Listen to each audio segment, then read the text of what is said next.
I'd like to welcome everyone to the regular meeting, Moose Lake City Council for Wednesday, June 12th at 4:02. And first item is a pledge of allegiance, please.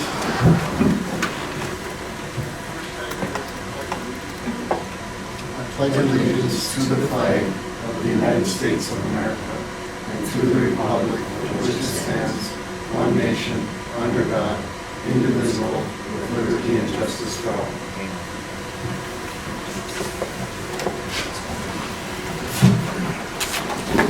Let's, if we have to, we can share this one.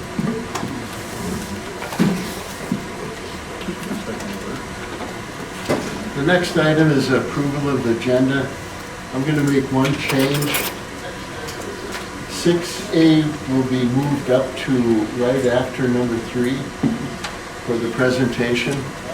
And that way Rory can move the cameras back when that's completed and make it easy for him. Are there any other corrections or changes to the agenda? Hearing none, do I have a motion to approve the agenda? So moved. Do I have a second? Second. All in favor, say aye. Aye. Opposed? Motion carried. Moving on to number 2, the consent agenda. 2A, the minutes. Number 1 is a regular city council meeting for May 8th, 2024. Number 2 is a special city council meeting, May 28th, 2024. And number 3 is a joint special city council meeting for May 30th, 2024. Any discussion or questions on the minutes? Motion to approve. Do I have a second? I'll second. All in favor, say aye. Aye. Opposed, say no. Motion carried. Under 2B, financial reports. Number 1, the city accounts payable for May 2024. Number 2, city financial statements for May 2024. And number 3, the liquor store profit loss statement for May 2024. Any discussion or questions? Hearing none, do I have a motion to accept the financial reports? So moved. Do I have a second? Second. Any questions? Hearing none, all in favor say aye. Aye. Opposed, say no. Motion carried. Number 3, public comment. This time is reserved for comments from the public on matters not listed on the agenda. Please keep your comments to 3 minutes. Is anyone present? Seeing none, we will move on to number 6A. We're going to move that up. And that is a presentation from Northland Securities Incorporated, presentation of the financial management plan for the utility funds. Okay, Tammy. I'm George Eilertson from Northland Securities. My colleague Tammy Umdahl is remote, and she's worked with the City of Moose Lake, your staff.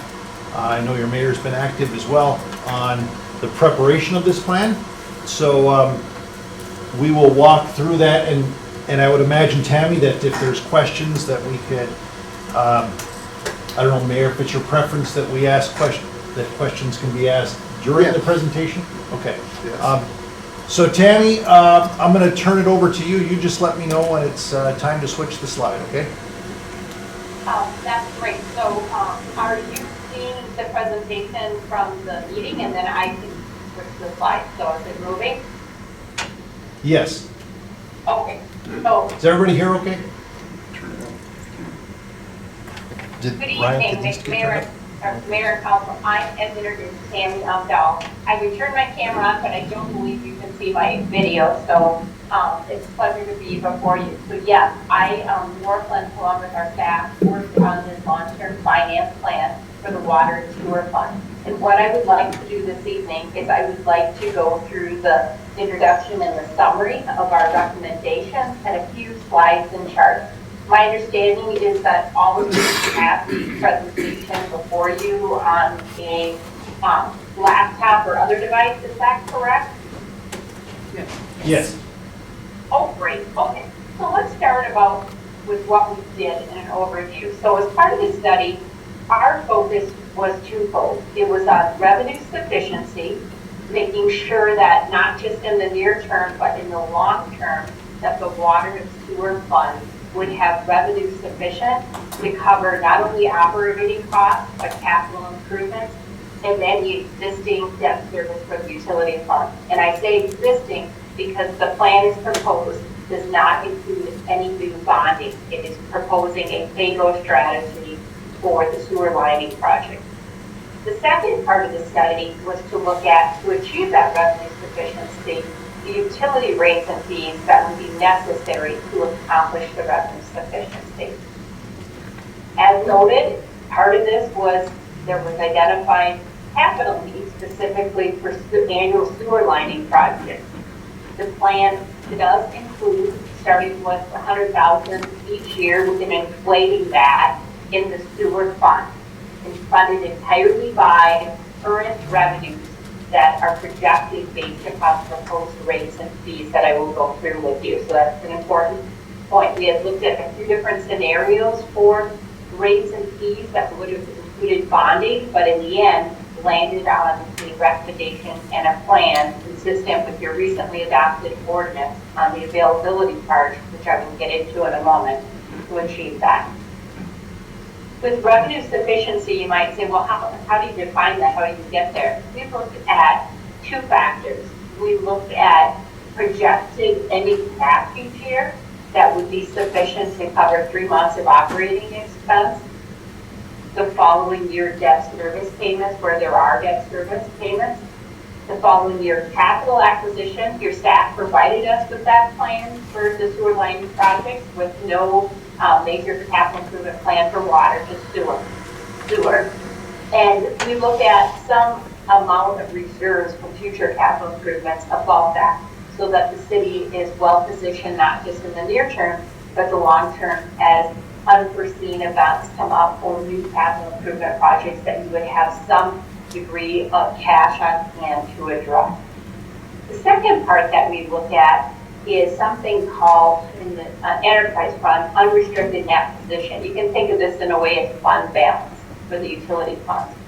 And similar to maybe your general fund, we look at, we don't want that unrestricted net position to fall below 50%. And in the case of your city, it stayed well above that, which is what we would expect. That 50% is a floor, not what you're trying to achieve. Now I am on page 2, and I'm going to transition from talking about revenue sufficiency to talking about utility rates and fees. And one of the things that is addressed in this plan is because such a large portion, similar to other cities, of your expenses are not variable, they are fixed, including depreciation and interest expense and bonds, among other fixed expenses. And I'm going to start with the first bullet point. The city council adopted the city ordinance addressing that availability, base availability fee for equivalent to dwelling unit, development unit, for sewer customers.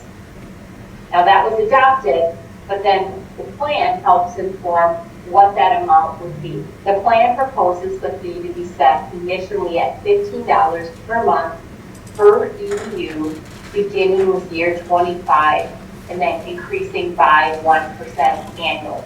That 1% is an estimate. It will depend on actual financial performance, but given the assumption for total EDU that is included in the plan, and I'm going to talk about that in a moment, we believe that that range of 1% would be sufficient for an adjustment. Now, you have different property class types, as you're well aware. You have residential, non-residential, and industrial. With respect to Moose Lake Sanitary Sewer District, the decision meaning that customers would be charged 1 EDU per connection to the sanitary, for the sanitary district customers, regardless of property class type, the vast majority of that being residential, so 1 EDU for each of those customers. The more complex part has to do with the industrial classified, and there's two, the state entities, the Minnesota Sex Offender Program and the Department of DOC, Department of Correction. The city's engineer, along with staff and consulting with Northland, has reviewed volume. So the volume of those two customers as a percent of total going back actually to a 6-year average, which was equal to about 45% of the city's total flow. So the average, the 6-year average. Considering that there's flows, fluctuates, and as far as fairness, it was proposed that the fee to them, the EDU calculation, be based upon 40% of the overall flow. So what does all of that mean? It means that the MSOP would be an equivalent development unit count of 148. So they would be charged 148 EDU times the $15 per EDU, and it's monthly, so for the 12 months, so a total of $26,640 beginning in 2025. That is just for the availability charge. That is not for their flow charges, which would be in addition to that. For the DOC, that unit count is higher because of flow estimated at 555. So those 555 times the same $15 per EDU for the 12 months, the total would be $99,900 for DOC.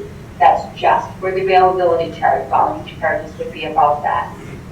We're recommending, similar to what other cities have done and maintained, that the city would negotiate a contract, which is commonly called a significant industrial user contract, that would lay out those terms so that those industrial users, the two entities, would not be surprised by this appearing on their bill as a new charge, and it would be reflected in an agreement. While not required that you have an agreement with them, a contract, we find that to be helpful for larger industrial users.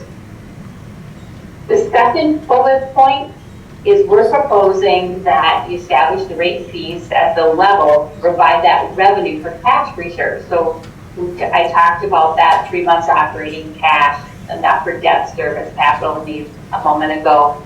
And the rates that I'm going to cover here on a moment at the table reflects that. Rates necessary combined with this new availability fee sufficient to meet those objectives. We're proposing that you maintain your current structure for charging customers based upon volume, which includes that minimum volume charge. We did not include and are not recommending changes to that tier structure that you currently have.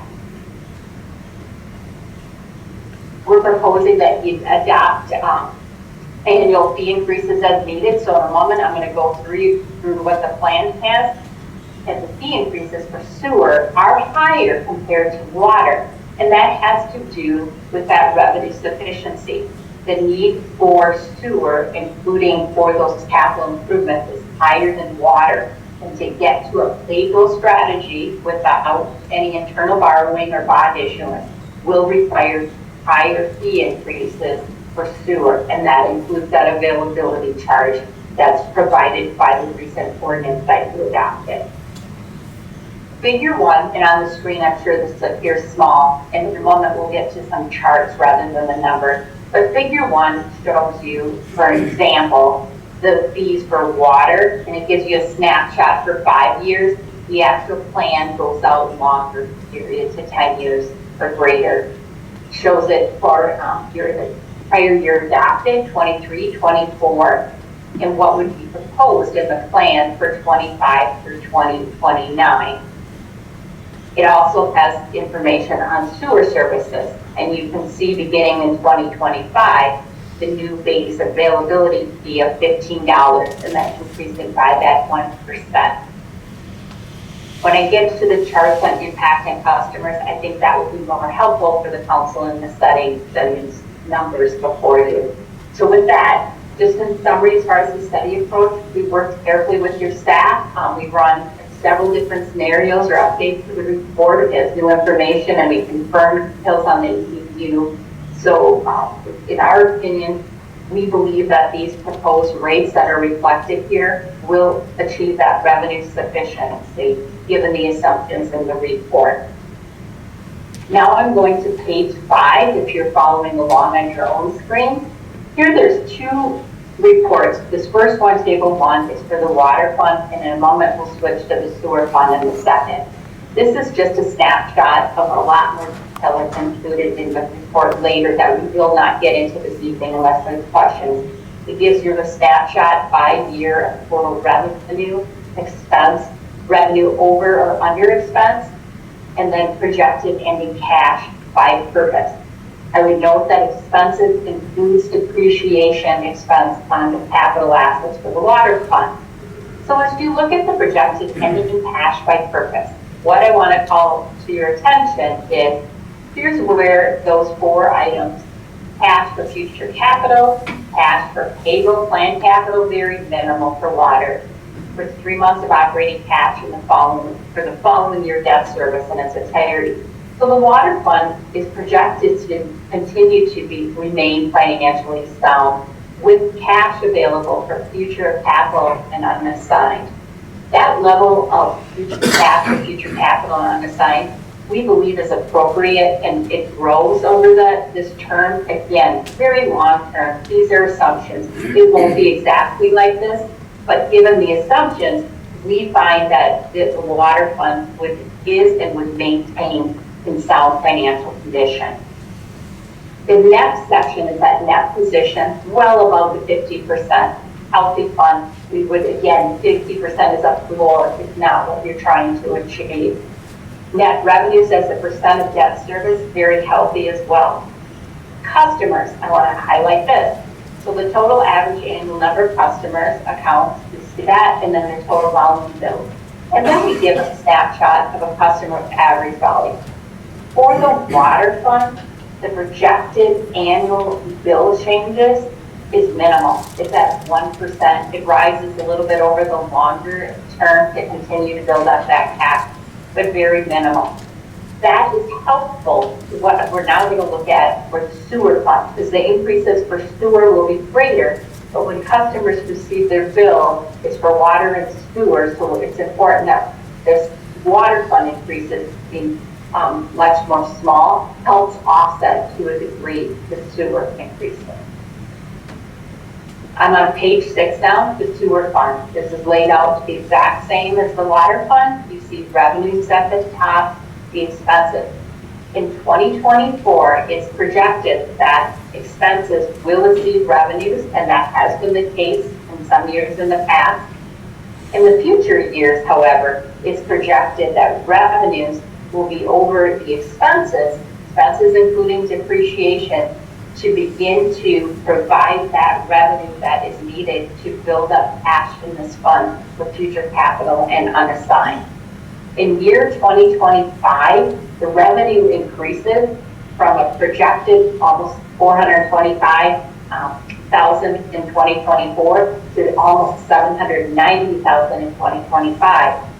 That's twofold. That's due to the introduction of the new availability fee to be charged on a per EDU basis, and increases in the minimum charge and the volume charges as well. Like the water fund, in the near term, the sewer fund is not as healthy as the water fund, but long term, it is projected to continue to grow cash for future capital and unassigned. These are projections. It will not be exactly like this. You will need to, on a regular basis, look at how close are you? Are you building cash faster because you have dry years and collecting more revenue, or the reverse? And then adjust those fees as necessary. It may also be, as you move forward, that other projects, capital come to light that you need to address. And maybe that future capital unassigned no longer is as sufficient as it appears here today. Again, fees would need to be adjusted differently, or potentially bonding. But there is no future bonding currently included in this plan. It is entirely able for that planned capital. The net position, and moving on to the middle of the page, also healthy. Not quite as healthy as the water fund, but above that 50% minimum that we look at when proposing rates to you. Net revenues as a percent of debt service, healthy, that has sufficient cash to meet all your debt service. Year 2034 is not applicable because the existing debt was retired. Here under the customer information, this is the larger numbers I was alluding to. So for year 2025, an average monthly residential bill would projected to increase from what is estimated to be $54 in 2024 to $72 in 2025, an $18.33 increase. The majority of that is from the $15 availability charge on a per equivalent dwelling unit. The balance of that increase is adjustments to the minimum and the volume charges to address the revenue sufficiency for the sewer fund. Those increases moderate beginning in 2026. So larger increase in 2025 to get you to immediately a pay-go situation. The alternative would be to introduce debt or interfund borrowing. That is not what this plan proposes. It proposes that you set rates sufficient to be on a pay-go basis beginning in 2025. Now I'm going to go to the next page, and now I'm moving from tables with numbers to a few charts here I would like to highlight for you. The first one, chart 1, is the water fund. This shows ending cash position with rate increases and the desired minimum ending cash position. The desired minimum is cash sufficient enough to cover that 3 months operating cash and debt service, the following year debt service, and planned pay-go capital. You want some space between that blue line and that green line. Green line, that is the projected cash available for undesignated future capital improvements. The water fund is projected to have cash available for those purposes, both in the near term and the long term.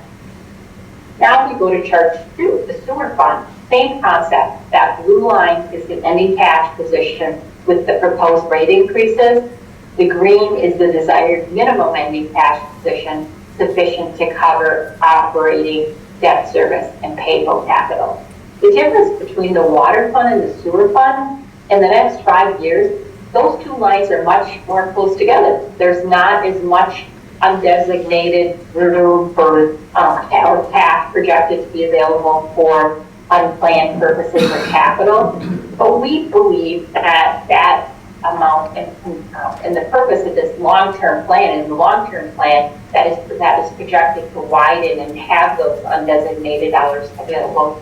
We believe this is appropriate.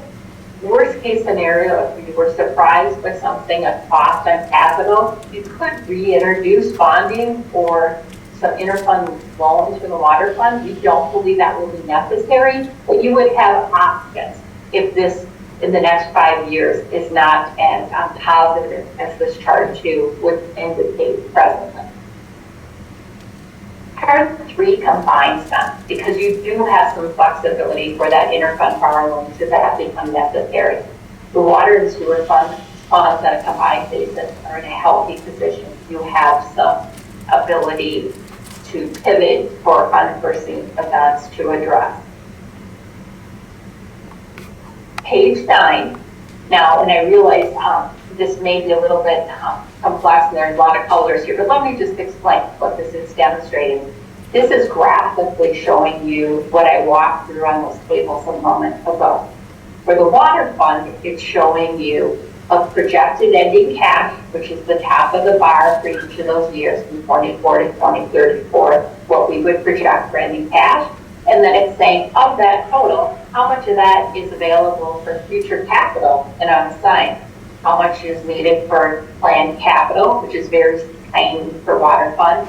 How much would you need for 3 months of operating cash? And then for the following year debt service.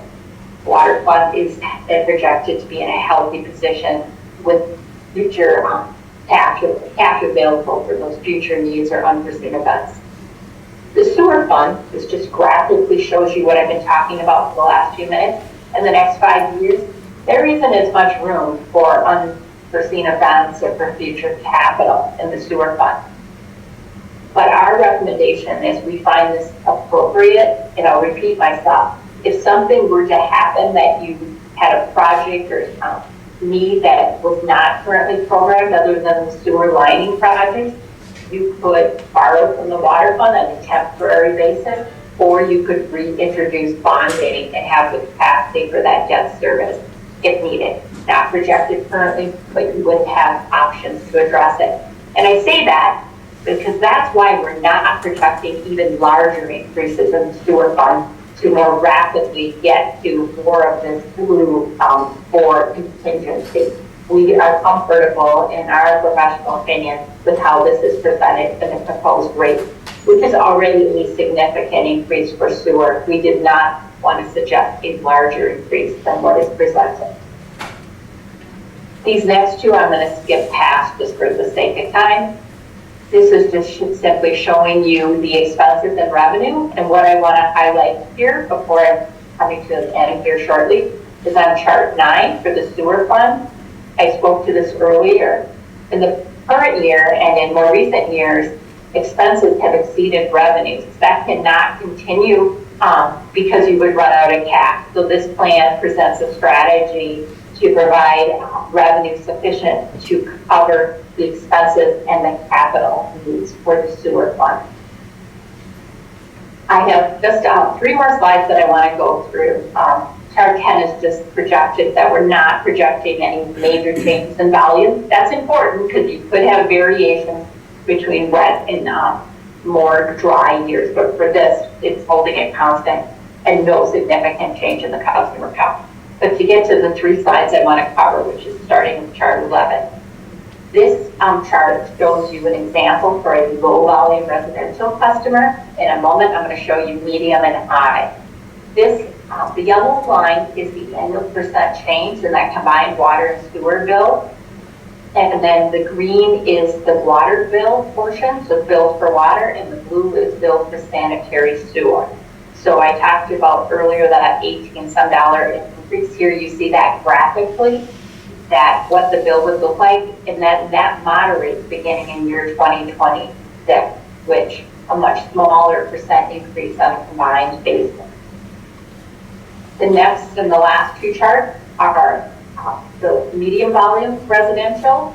There, the percent increase is smaller than low, and that has to do with all customers. Residential will be charged 1 EDU.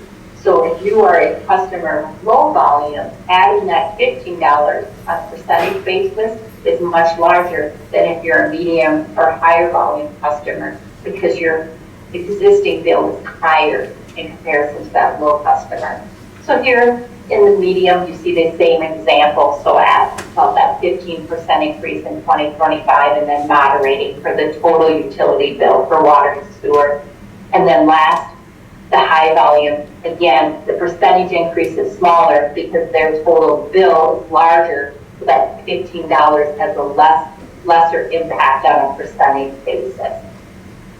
With that, Mayor and Council, there is more detail in the back and really meant to inform on a longer basis for purposes of staff that I'm not planning to go through this evening. I'm going to conclude my remarks or presentation there, and then I'll answer any questions. But if there are questions in the back of the report on the details, we certainly can get into that. So I'll turn it back to you, Mayor.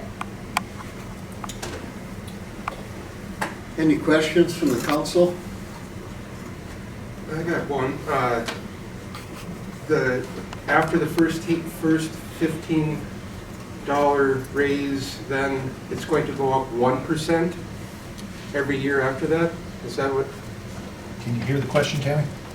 Yes, I did hear the question. So for water, that's the 1%. So if you look at just the utility bill is comprised of both water and sewer. So the water portion each year would only be going up by 1%. For sewer, and this is an average customer, that year 2025 is larger. So there, that $18 increase includes that $15. But if by year 2026, for sewer only, it would be about 5%, 4%, and then 3.7, and then declining. It's not a $15 increase each year. It's putting that $15 availability charge in place in year 2025. and then adjusting that availability part, that $15 by 1% here. But on top of that, there's adjustments to the minimum and those volume charges, which is why we get to the 5%, the 4%, and the 3.7%. Thank you.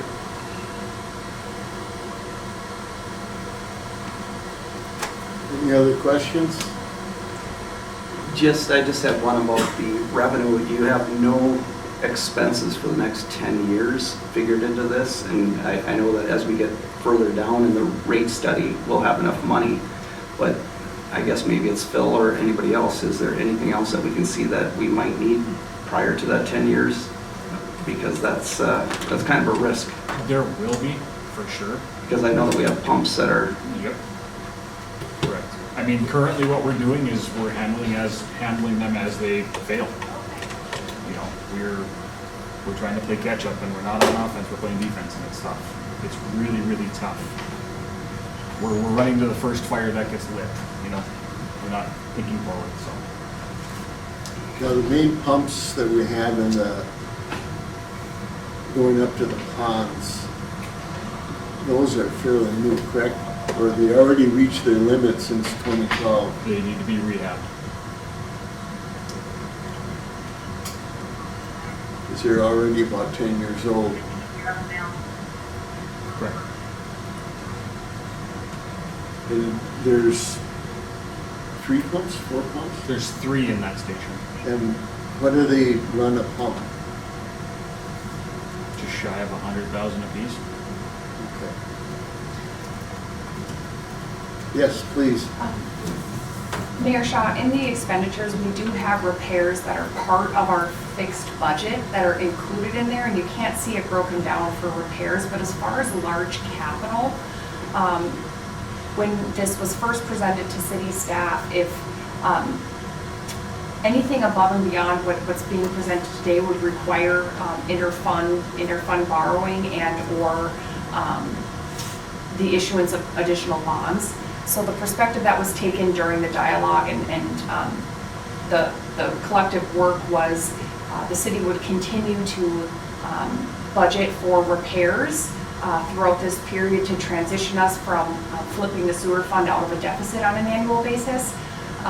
And then if there was a need, we are building our cash balances as we proceed through this plan.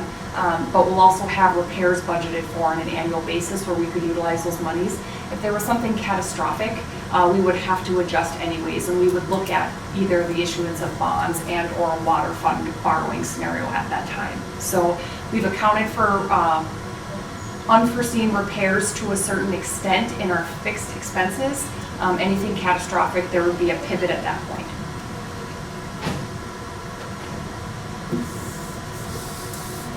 Also, as presented to you tonight, you will have time to decide at what level of this you're going to accept.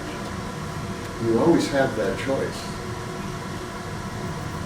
So this presentation is about the start of the process. no, I would say, that was done years ago. That we decided, or not we, the past councils decided that we're going to buy that fund or use that fund and get it lower so people don't have high rates. Well, I don't think that we have that option anymore. I think that fund has gotten to a point where this is where we're at, and it's clear from the study that something needs to happen. I don't think that we have that, at least in my opinion, as an option. Well, you can set the level of what your reserve fund is. Sure. It doesn't have to be $1 million. Sure. You can decide on a lower amount, and that would change, again, those rates being charged. As an example, the decision at, correct, we'll go back to probably 2010, 2011, is decided a $500,000 cash reserve. This is what we would work for long term.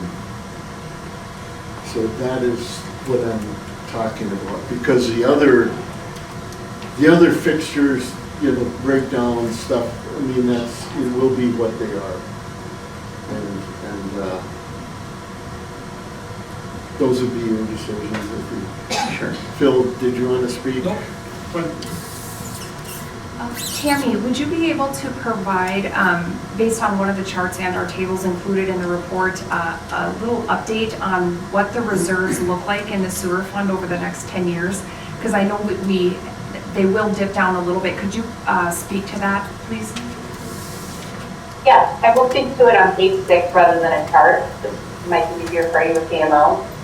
So this is showing what the very top line, that after meeting what you need in cash for capital, 3 months operating cash and debt service, what would be available. So this is the sewer fund, very minimal in the near term, and that was my comment that we're comfortable with this because we have options if unforeseen events occur, including capital needs. In the long term, we're projecting that it can grow and grow quickly and build up some cash. Now, if the council said, we think we're not comfortable with this, we need something more, then the rates that are being proposed in this plan would need to be higher. We're suggesting not to do that in order to mitigate the impact to your customers, knowing that, and Alyssa, you stated that you have options. You could borrow from the water fund, or you could introduce debt to finance those capital improvements and lower pay-go strategy. Everybody understand that? Okay. Thank you, Tammy. Any other questions? Excuse me. Any other questions from the council? Phil, did you have a? I would mention that this is just one more piece that we can add towards road projects, right? This is we save for a year or two, we have $200,000. We can fund the sewer utility out of that, am I correct? So this is another way to get some of these projects, and well, we have, the number right off the top of your head, what, 262, or it's a pile of, no, it's 262 years before it gets all done, right? When would we reach a point where we would be able to start using this revenue towards road projects? I can't see it. I heard that question and I can respond to that. My response to that would be, then we should program something different. So right now we just have the sewer lining project at $100,000. But if the thought is we have other projects that we need to be planning for beyond the sewer lining, rather than asking the question when you could use the unassigned, our recommendation would be you should program that in the long-term plan and have a strategy that would provide the revenue, or if it requires the debt issuance, depending on the size that is planned for. But right now, the only plan that we have is for the sewer lining at approximately $100,000 a year, adjusting for inflation. And my suggestion last month, you have to look at the long term of capacity, because by the time we're done with this year, which I think everything will happen with the building and expansion, not only in the district but in the city, we'll be back to 90% capacity at the ponds, which immediately then halts all expansion or growth in the city and in the district. So you have to start looking at the long-term plan of building that capacity, which means maybe approaching about expanding the ponds, if that's even possible, which I don't know if the state will ever approve that again, because they told us they wouldn't back 10 years ago. Or looking at the newer plants that are coming online. And I know Phil and I, Alyssa, have talked about those, that you could use possibly in conjunction with the ponds. And I know a full plant that would take this capacity would probably be in the $40 million range. So to me, that's out of reach for all of us unless the state itself miraculously funded a lot of it. Otherwise, it'll never happen. But some of these new, I guess they call them package plants, I believe, there's some possibilities of combining those with our ponds that may work. It's only research now to find out what is out there. Yes, So city staff was tasked with, a challenge in that, council was comfortable with the $15 availability fee. And so with that, wanting to be able to maintain, affordability for residents as well, that was a priority. So what this plan achieves is essentially flipping the sewer fund from operating out of a deficit, which is extremely important. And so this plan accomplishes that. This plan does not does not accommodate a $10 or $20 million capacity, but first we had to address the deficit in the sewer fund, and then, as we progress here over the next couple of years at the 5-10 year mark, we can initiate planning now for what that looks like and readdress fees at that point, but at least you have stability in your sewer fund, which is not the case currently. any other comments, statements? I think with that, is there anything else on the presentation? Anything to add, Tammy, in closing? I do not have any other comments. Thank you for the opportunity to present for you, and if there's any follow-up, certainly through staff, we can address that. Thank you very Tammy. much. Thank you. Thank you. Melissa, did you have anything else at this point? We have the resolution. We do have the resolution relative to accepting these rates further on in the agenda. We did not move that up, so we will get to a point, later on in the agenda where we talk about the presentation and what council's direction is Great. at that time. All right. Maybe at this time, Rory, did you want to readjust the cameras and reset everything? So we'll take just a few minute recess here while Rory resets the cameras.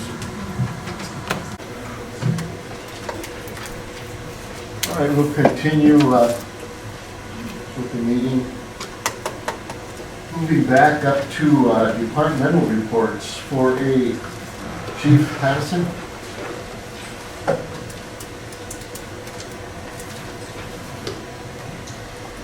Councilors, Mayor Chanel, Mr. Owens. These are the numbers for May 2024. 64 calls for service, so kind of a slower month. I don't know if it was the mosquitoes kept everybody inside or what happened, but it was a bit of a slower month. 24 business checks, there was 5 in April, 17 extra patrols, 15 in April. Traffic stops are still lagging. I've been trying to keep an eye on the businesses and other things with stuff going down. Community engagements are still at 0. Try and get more of that if I can here.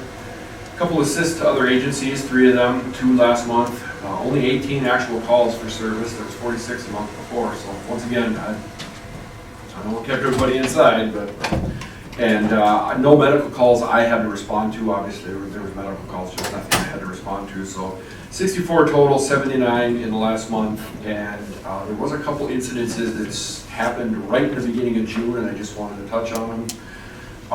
There was 2 reported burglaries from Region Electric up on Hillside Terrace. One of the city garages was broken into, and it's all copper. Everything's being taken as copper. Region lost some tools, but it was mostly copper. And the brewery had a trailer that someone allegedly stole the tires right off of and switched them out for new ones.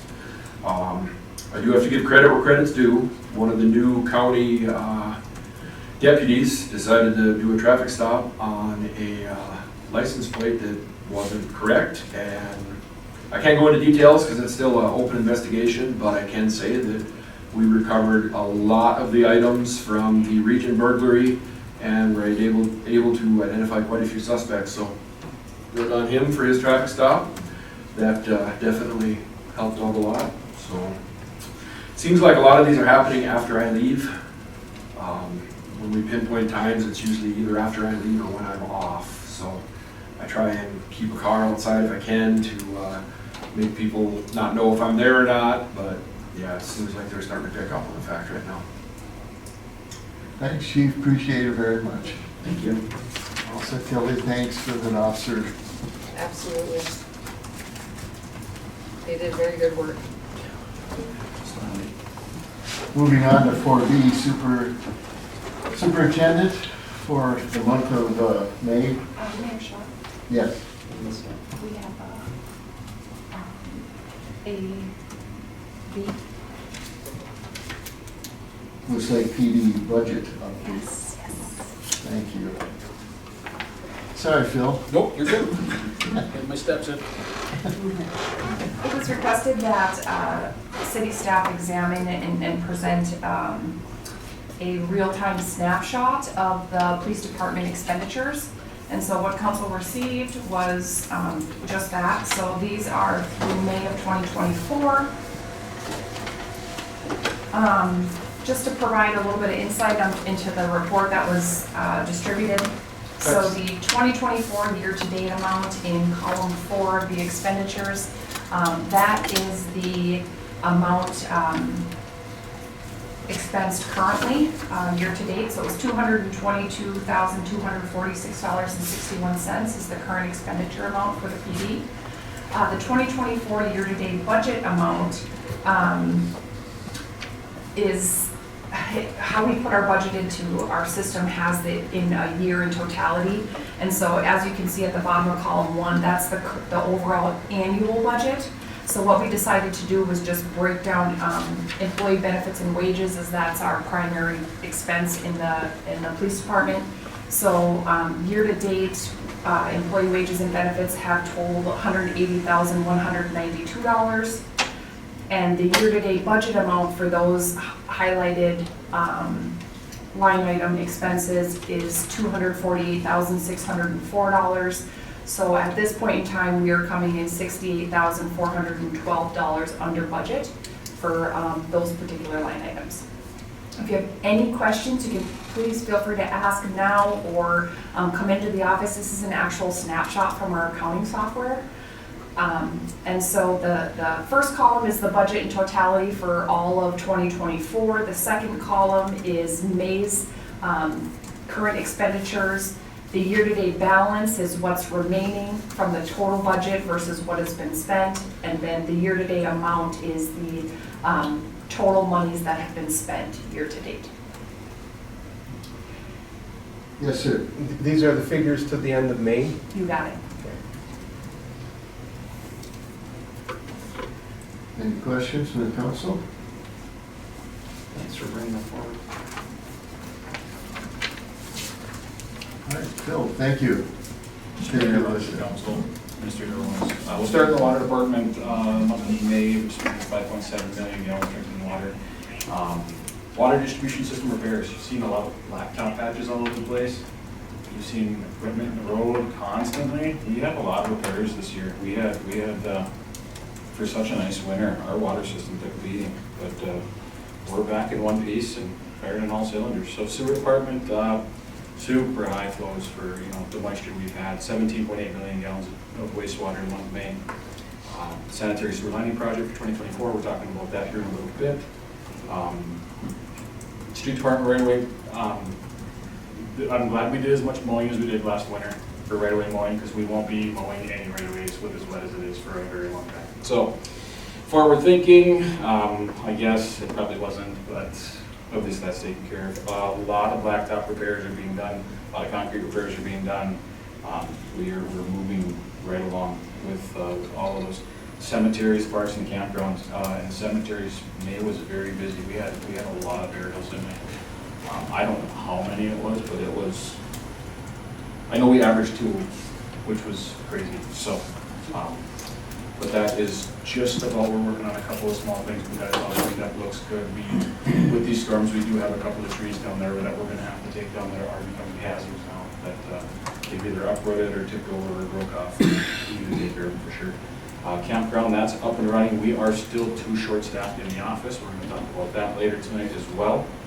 The arena is pretty much shut down other than special events. We got the library book sale this weekend.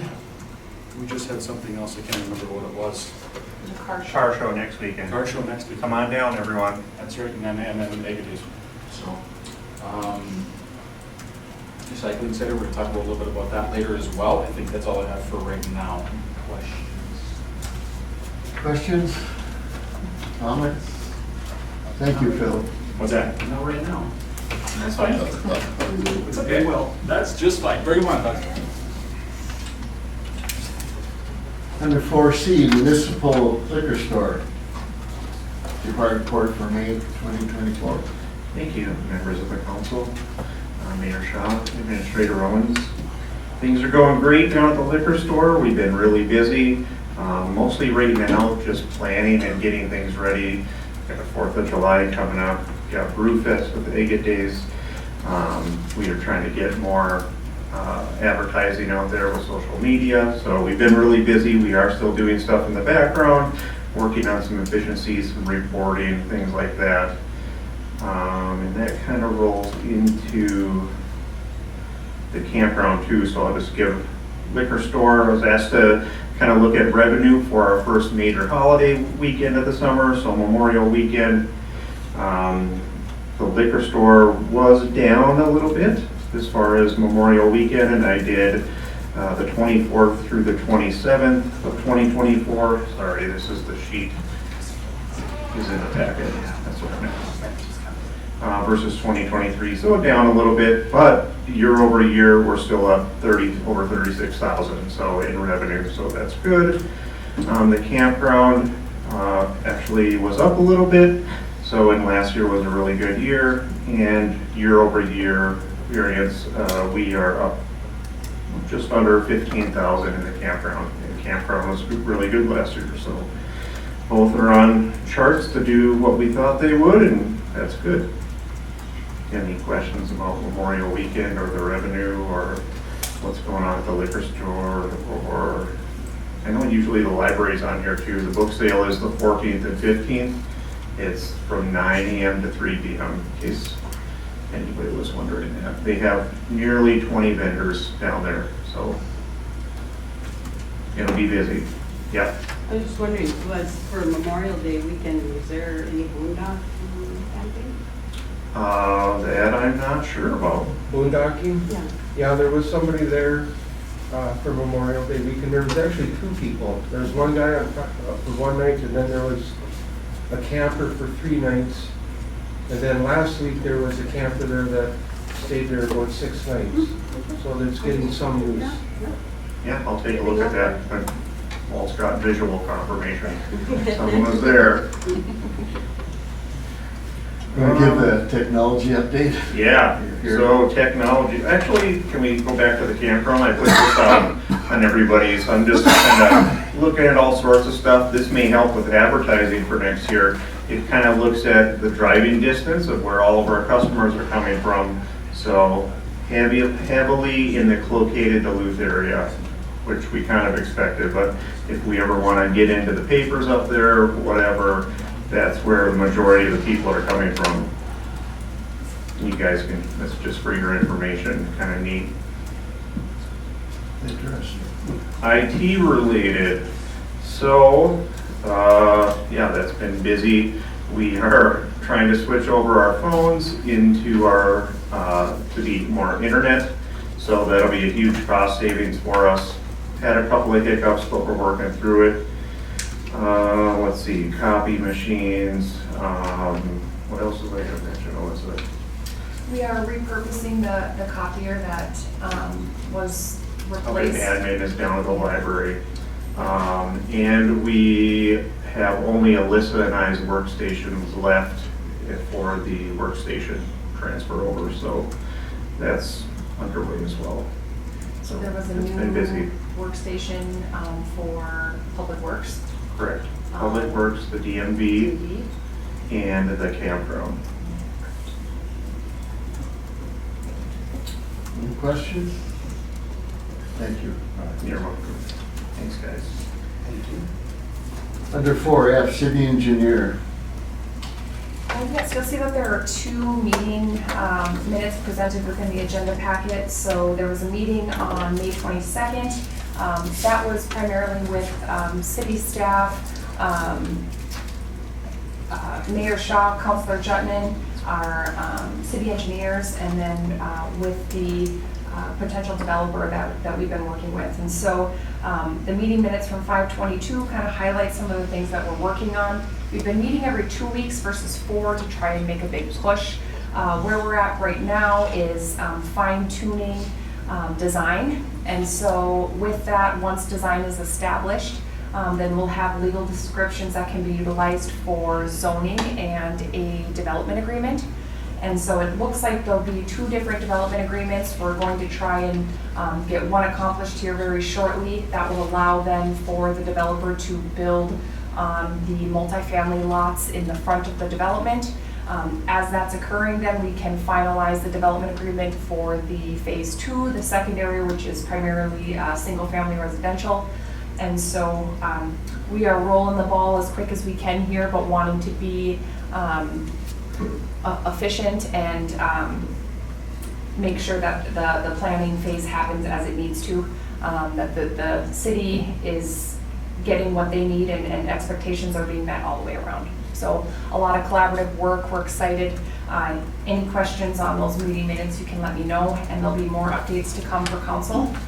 In addition, the meeting minutes from June 4th are included in the packet. We've been working with DOC regarding design for the phase 2 of the Trunk Highway 73 trail. And so there are some need for easements as we fine tune what the exact route of the trail is going to be. We'll provide more updates for that when they're available. We've had joint meetings with the sewer district as well. Those meeting minutes are separate, but discussed from an engineering perspective in the meeting minutes. We'll talk about the 2024 lining project here later on in the agenda.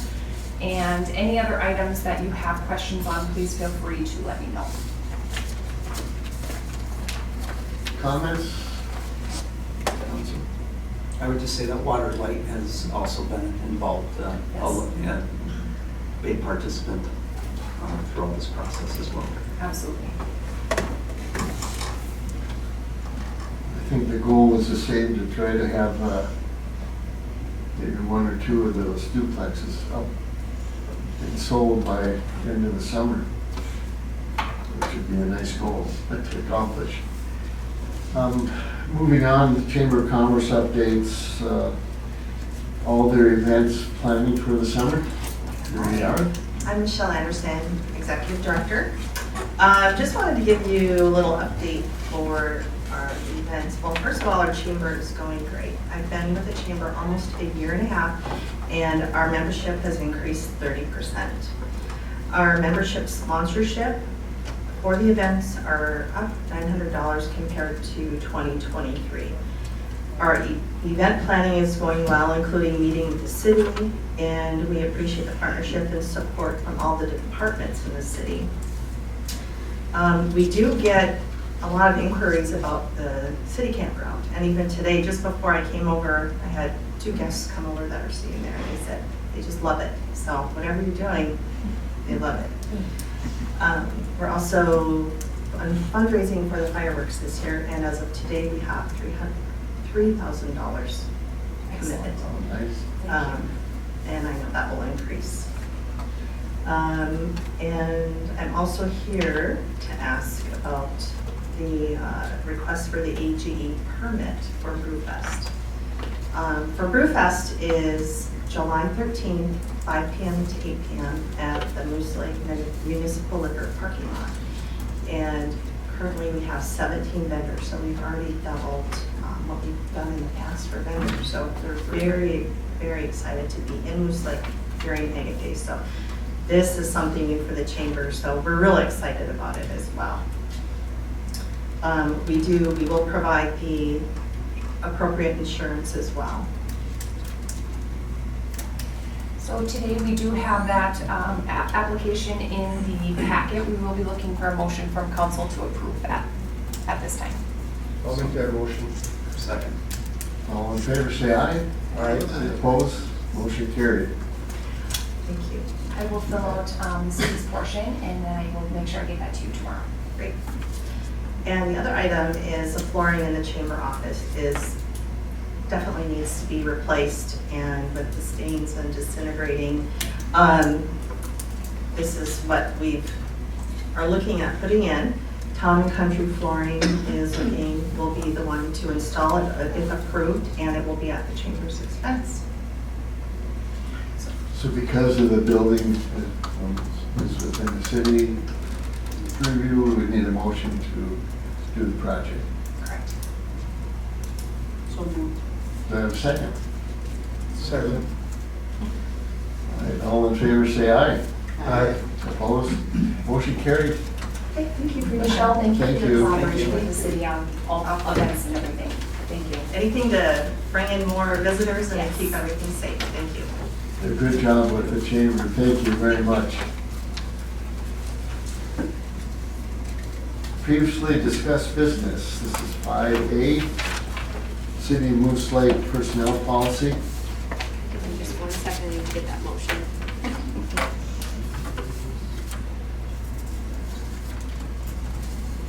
Okay. Before I forget.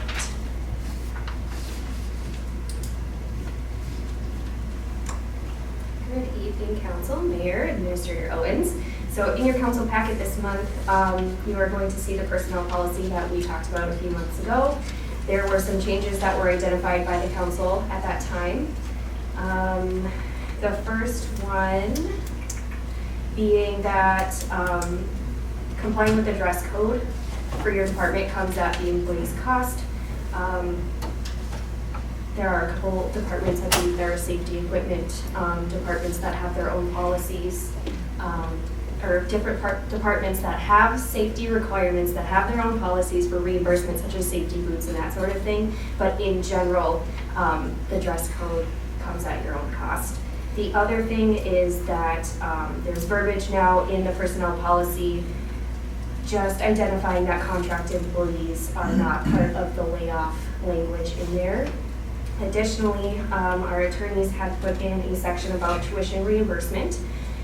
There was an identification of the tuition cost being based off of the University of Minnesota, maybe not being sufficient for this area.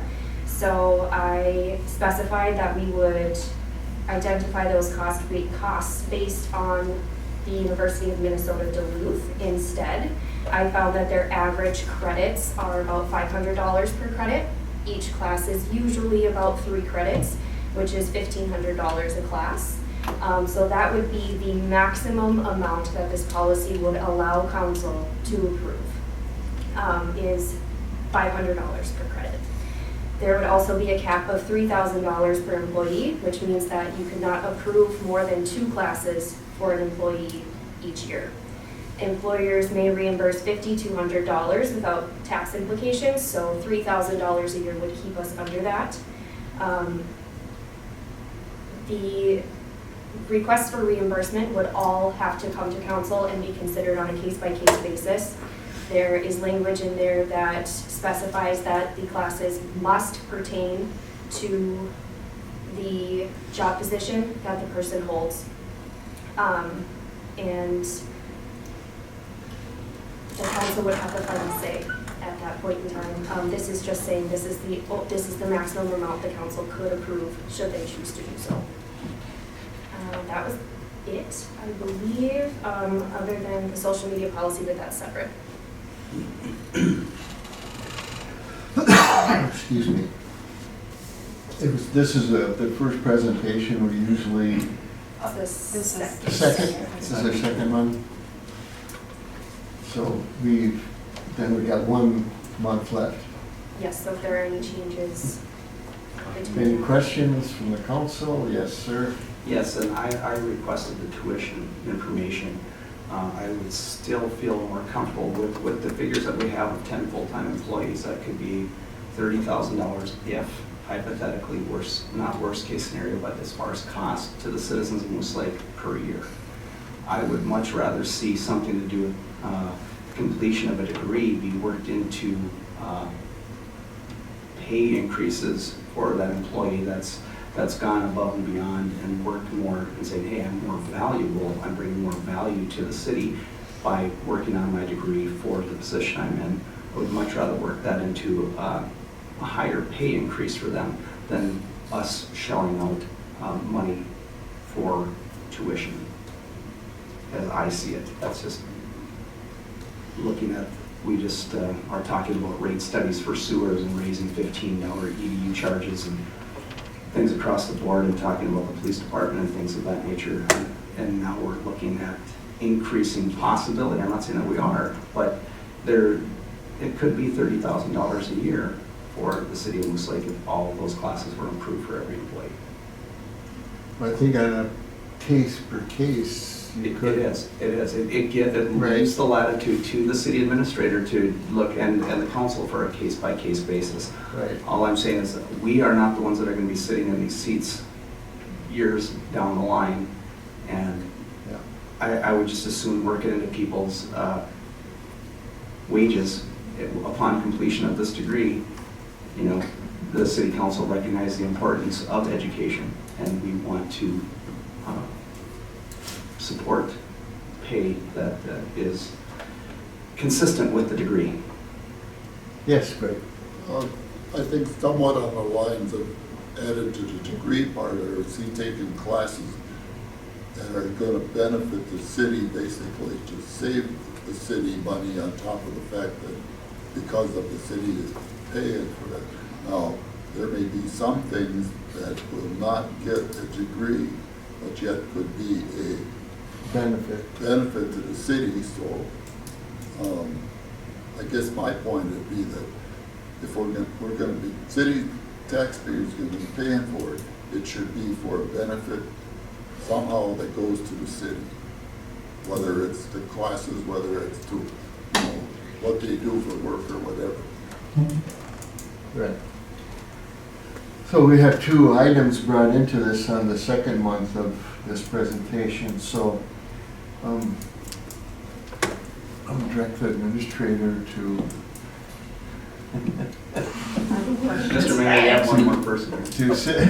to discuss this amongst yourselves and bring that to us, the possibilities. Yes. I haven't gone to school for quite some time, but tuition is paid up front, correct? Tuition is paid up front. However, in our policy, it is stated that you wouldn't get your reimbursement until afterwards. And you would have to prove that you got a C or higher if it's a graded class, or passed if it's a pass-fail class. So you have to prove that you attended and received a passing grade in order to receive reimbursement. I would also bring up one more thing. This is not something that's been negotiated. This is something that's just been put into a personnel policy that we have not discussed. So if this was the police department, we'd have a negotiation team negotiating this. This is just put into the personnel policy, which I don't think should be in the personnel policy. It would have to be in the personnel policy if we're going to do it. And as far as negotiating, they are not under a union. I know they're not a union. Right, so it's the decision that would be made here after the third month. That's why I'm asking them to look at these possibilities that have been brought up to see how they would fit into this overall plan. At the third month, if you don't like it, you can still adjust it more. The final decision will be done by the council as a whole, and only then would it be put into the personnel file. And I do appreciate the work that's been done on this, and I'm not trying to stifle anyone's education. I'm just saying that we are not the ones that are going to be sitting in these seats, and the city administrator may not be at some point when she chooses to do something else. So I just want to make sure that we're aware of what's going on. And the stuff that's already been put in here about this, about education, has been done by past councils also, and went through the same process. And, yes. Mayor Shaw, can council give a little bit more direction? Would you like to see options as far as, I guess is our consensus to remove that portion? I would like to see options. I don't think a decision should be made, and in fact, there is none being made now, but I think the options should be there for us to make that final. Okay, so options regarding different prices, options regarding It would be specifics. probably assured, like, I like what Greg said, and I also like what Doug said. There's probably 2 items there. And that, what Greg was referring to is already in there. It does specify Correct. that it has to be pertinent to their position, Well- and it has to be beneficial to the city. Well, it wouldn't necessarily actually be towards their position at the moment. Or furthering their position, as far as promotion. That I is in believe there. that language is in there as well. There's one other possibility, and that is maybe contacting another city in the area to see what's in their personnel policy. Okay. I would contact Cloquet. I guess, can I say something? Yes, we got 2. Let me get Greg real quick. Forget it, I forgot what I was going to say. Sorry. Chris? I guess I don't necessarily agree with contacting Cloquet because those are bigger towns with much more, or bigger I tax would do it in the bases. area So, myself. I mean, we gotta do it with towns of our equivalent size. Well, It not- really isn't, then. You got closest Carlton, but But, I Who else mean, would you Cloquet use? is, you know. you could do Cloquet, Proctor, Hermantown. They're all beyond what our tax capacity. Like Mora? Mora is, at least Mora in line, And the attorneys have included this verbiage in there, based on their experiences, so maybe they can provide some additional options as well. And maybe they're familiar with, I mean, they would have a personnel policy on file for any city that they represent. So, we can utilize them as a resource as well and continue to do more work. Yes, sir. I think I remembered the question. Would be, should it actually be in the personnel, or should it be at whether or not they can go to school, or whether they can get an education, or whatever, should that be in their benefit package? I think you have to have it in there, personnel, because it would be for all employees. Yeah, from an equity It would standpoint, it be- would have to be in yeah. there for everybody. Well, doesn't Unless you're a everybody have contract employee. Doesn't everybody have a benefit? Somewhat, some kind of benefit package if they work for the city? Yeah, and the personnel policy defines benefits, so it talks about if you're full-time, you know, what you have access to based on your full-time employment or part-time employment. think I you- understand where you're going. Where you're Right. going is more or less contract employees, and contract employees Well, have yeah. different contract benefits, you're right. because this doesn't differentiate full-time and part-time. It says that part-time are prorated, the amount of reimbursement that they, I believe that language is in there, that Oh, part-time yes. is prorated. Sorry, I missed Yeah. that. Okay. You have direction? Thank you, Taylor. I think I have the next one. All right. So on to the social media policy. What's next? Yes, perfect. So additionally, alongside the personnel policy is the social media policy. The personnel policy identifies, code of conduct as far as using social media and whatnot. This social media policy, the separate one, is for people who are going to be managing social media accounts for the city. So this outlines, code of conduct, what should be posted, what shouldn't be posted, what you can and can't do as far as free speech laws go, deleting comments, recording things. So anybody who, as far as I know right now, it is myself and Laura, our library director, who have the capacity to post and manage social media accounts that are owned by the city. So anybody else who would be managing a social media account would read through this, and we would make sure that they understand all of these things prior to gaining login access and have to sign off saying that they agree to all of these conditions. Are there any questions on the social media policy? Again, this is the second reading, so if anything comes up as per your review or any additional questions or requests, please feel free to let us know. There'll be a third reading on it in July. Thank you very much. Thank you. Moving on to C, the City of Moose Lake resident summer watering and pool filling policy. So this was brought forward to city council previously. Direction was given to staff regarding working and collaborating with Water and Light to establish a policy that would essentially provide an adjustment to the sewer bill for any potential resident who is engaging in additional watering or pool filling activities. So those residents would be paying for all their water usage. The modification adjustment just goes to their sewer bill, as the sewer bill is the basis, or the water bill is the basis for the sewer bill. This is what was established based on collaboration between administrative staff at Water and Light and the city. And so just bringing this forward for discussion and or adoption. Council?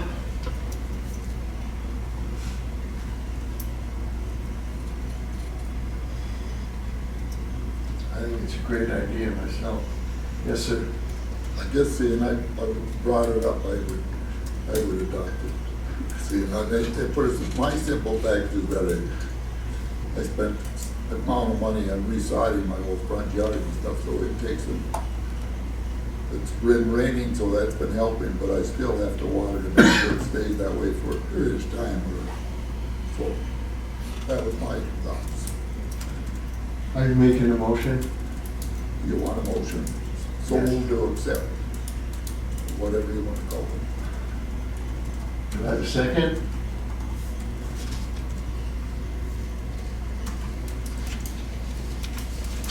I'll make a second, open it up for discussion. How will this impact, I mean, it's not a great amount of money that's going to impact the study that we just spent money on, correct? It is not, and essentially because it's, the water usage is being billed, so this is just essentially a fair way of rectifying that somebody is not paying for water that would be in our sewer, flowing through our sewer infrastructure, but it won't be. Correct. Unless there's a severe I&I issue in the backyard. But yes, so that we're not paying to treat that water. It is not going into our, hypothetically not going into the sewer infrastructure, so this is just a fair way to adjust a bill for somebody who has really high water usage. The policy that was established based on the collaborative efforts does make it the customer's responsibility to notify Water and Light. It does provide specific dates, applicable date ranges, and then has a mechanism in place for using average usage from the preceding 9 months to calculate the adjustment. So well thought out. It doesn't have implications as far as sewer billing and rates are concerned because we're not paying to treat that water. That's a great question, thank you. Any other questions? We have a motion and a second, all in favor say aye. Aye. Opposed say no. Motion carried, thank you. We completed 6A. The next item is 6B, Resolution 24-06-02. So the resolution was included in the council's packet. There was additional copy placed on each councilor's area today. The only difference being the date was modified to today's date as far as the completed and delivered study. And so the resolution that is up for discussion and or potential adoption will have the June 12th date versus the June 11th date from the packet. I just want to make sure that that's clear. This essentially was drafted by the city's attorneys. The discussion with administrative staff is that this resolution identifies intent of the council to adopt the data incorporated in the study, and then moving forward gives the city the ability to utilize the rate study as a tool for determining rates and or establishing contracts. This is a essentially a legal step in that process that was recommended by the city attorneys. It is not mandatory. As far as the council does not have to accept the rate study as such, but if we want to utilize it as a tool moving forward for the establishment of contracts and/or agreements, and/or in future recommendations for budgets, then it would be important to adopt the resolution.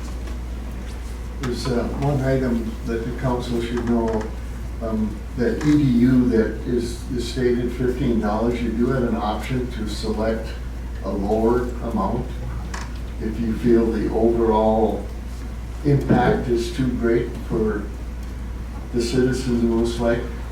That is within your purview to change that. Or you could go higher.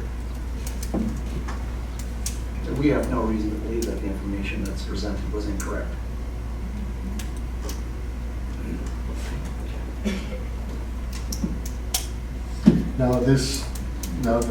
Once this is passed, you're gonna start using that data for the contracts, in essence. Correct. So when budget time comes in December or September, the council will not be able to select a smaller EDU impacting budget. Correct? Because if there are some signed contracts stating it's a $15 EDU, we're kind of locking into that. So I want you all to know exactly what you're approving. And if you're gonna go to a low number like say you choose $12 an EDU, you should be doing it now. Yes, sir. Well, can that be determined when we finalize the study and approve? We can change that up until that time, right?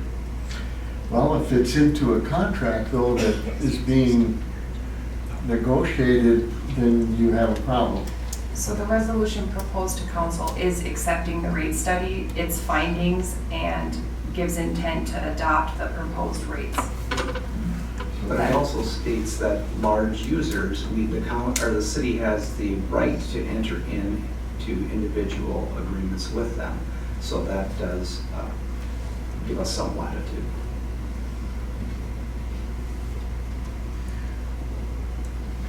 Well, I just want to make sure you know if the city does finalize a contract with one of the users and you set it, let's say it's set at $15, and then you get into September and you choose a smaller number, you are going to have problems with contracts that have been settled.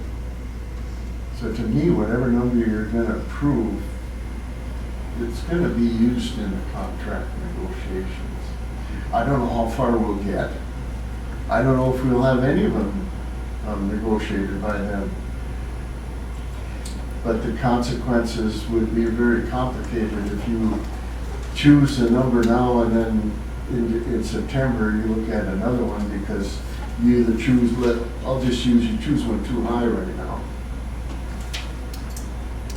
But we were told by MCF at that meeting that they're not able to negotiate anyhow until June 2025 because they're under whatever 2-year budget that they have. Right. I understand, but they're not the only. I understand that too.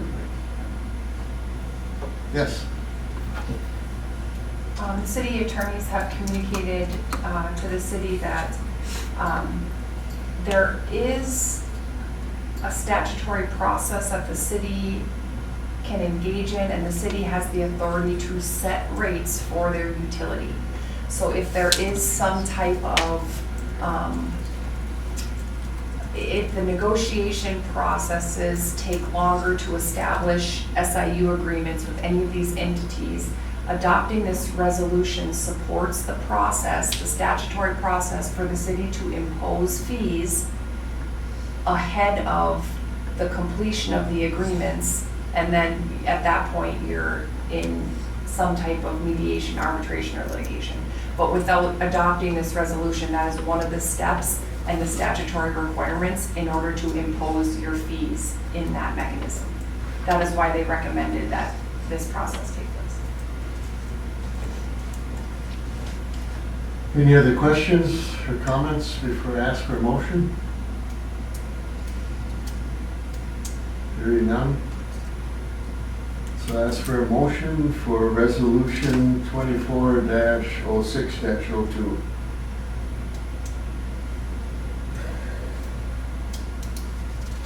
I'll make that motion that we accept resolution 240602. Do I have a second? Second. Any other discussion or questions? All in favor, say aye. Aye. Opposed, say no. I'm gonna say no, because I think it is too aggressive. That's just my comment. Yes, sir. There's no way that we can change what that is between now and the time that we adopt that whole program, or our whole new, our rate study. No? Yes or no? Well, I would imagine, depends on the situation, how many contracts, if there are any that are already agreed upon, you would really complicate it by changing it.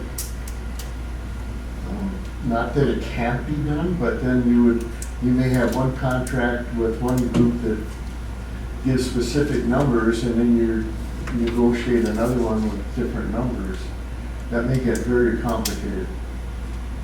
And it may cause a lot of problems with customers, or the big users. You know, that say, no, you're treating us different than somebody else. Okay, another thing would be, okay, if we took a lower one first, could we change them up and raise them after the fact? But you'd want to do it after, you'd want to do it, I don't know. You're complicating it depending on the contracts that are set. Before I move on, actually, we have 3 votes for, and I voted no. I don't know how, did you vote yes or no? I haven't voted. Okay. Well, it's right now, it's 3-1, that it's already passed. So I know, Yeah. I just, you know, it's just my thought. Yeah. The council can do that, but I think that you'd have to really know what you're doing if you change them now. I guess, you know, my just thought was, I have a tendency to say it's high, but a tendency to say that it's not high because we have to do it. So, I mean, fine, we'll leave it at that. Yeah. All right, so moving on to, yes. Did Counselor Sarvala abstain? She just needs a record for the voting. Oh, I believe it at the thing, yes. You guys abstain? Okay, thank you.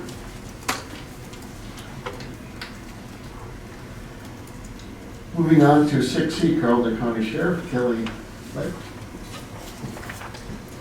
Thank you, Mr. Mayor and councilors and Administrator Owens.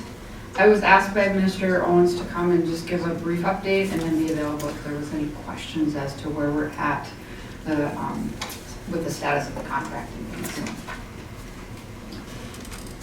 So I did get a first draft from Administrator Owens of the contract. And so my office is in the process of going through that. And then we'll work with her on that contract to try and get that finalized. There was just a few items that we just needed some clarification on and have a couple questions. So I anticipate that probably should be fairly quick to go through that. So we'll continue on that. We also met at the police department and with some city staff and also Chief Pattison to look at, we wanted to look at what is the current status of the records there, as well as the evidence room. because that is gonna need to be addressed and organized and cleaned up before we take over, so that everybody knows what's in there and the disposition of it, and so nothing goes missing. So anyway, we did meet, went through that, and I've been in talks with Administrator Owens on a plan moving forward, and it sounds like the city council prefers to contract with the sheriff's office outside of the law enforcement services contract to clean that up before we take that over, so that everybody knows what's in there.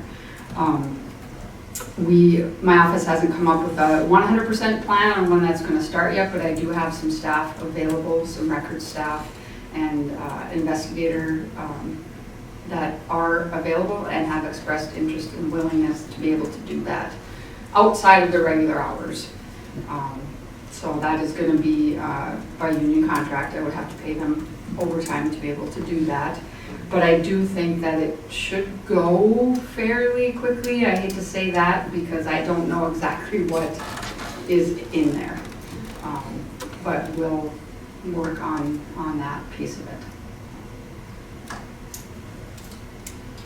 Just a quick question. Have ICRs been pulled? I take that we have all the ICRs on stuff that's probably cases have been closed, and or is that part of it? So that's part of it, is the records retention. And I still haven't seen, that was one piece that we worked with the city on. What does the records retention look like? Because I don't know that. We can't go off of what the county records retention is. We have to go off of what the city records retention is. So we'll start with that. If they don't have one, we would fall back to the state statute.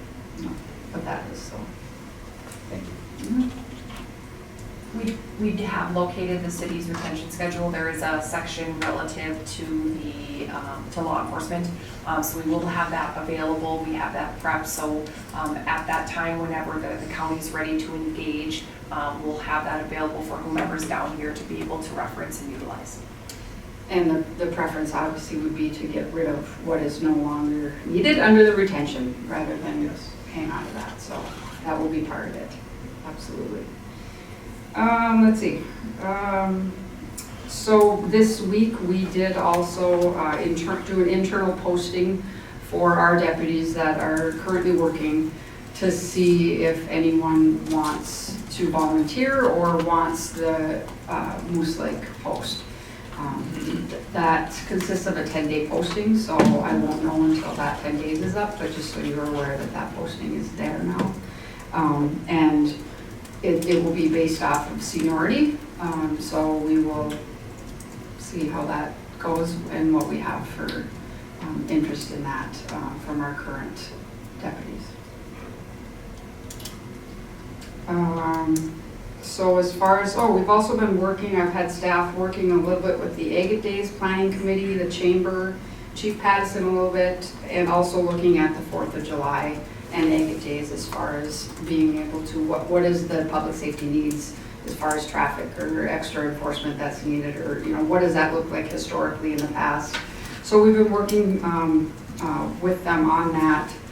Also, it is my understanding that there is a committee, I think it's the Agate Days, there's a separate fund that pays for or has historically paid for at least one officer to be able to be present at that function. So we will be working with them on that. We do have a separate law enforcement services agreement contract for extra patrol, extra services. And so we have already given them that, and we'll work with them on that piece of it. They're obviously, as you know how many officers it's taken historically to try and work, especially the 4th of July. There is going to be, we will not have deputies dedicated down here by the 4th of July, but we can certainly are making plans to be able to staff that up between our deputies, if Chief Pattison is still here, and then also working, reaching out to the Fond du Lac Community College Law Enforcement Program to get hopefully some of their law enforcement students down here to help with, some of the intersections, the smaller intersections that don't require a squad to be there, but they could have somebody there. So they have done that in the past, I think. So we have utilize them for other events throughout the county, and they take it very serious, and it's worked out very well for us. So we're working on that. Having said that, though, there is going to be some money that the city, I would request that the city reimburse the county for that, to be able to provide those services on the 4th of July, because there's no way that we can cover it with existing staff and be able to do that, so. I will work with Sheriff Lake in order to come up with a plan for what that looks like. We've already had discussions about number of deputies, things of that nature. We've been coordinating with Chief Pattison as well, and so I'll make sure council's informed of what that looks like, in addition to the potential contract for the office transition as well. So provide more details upon availability. It's a big concern for the chamber. They questioned today at the chamber meeting about that. And so they're waiting to hear for the final on that also. And then the chamber is independently working with Sheriff Lake and the Sheriff's Office for A&Ds, so. Let's see, what other updates did I have?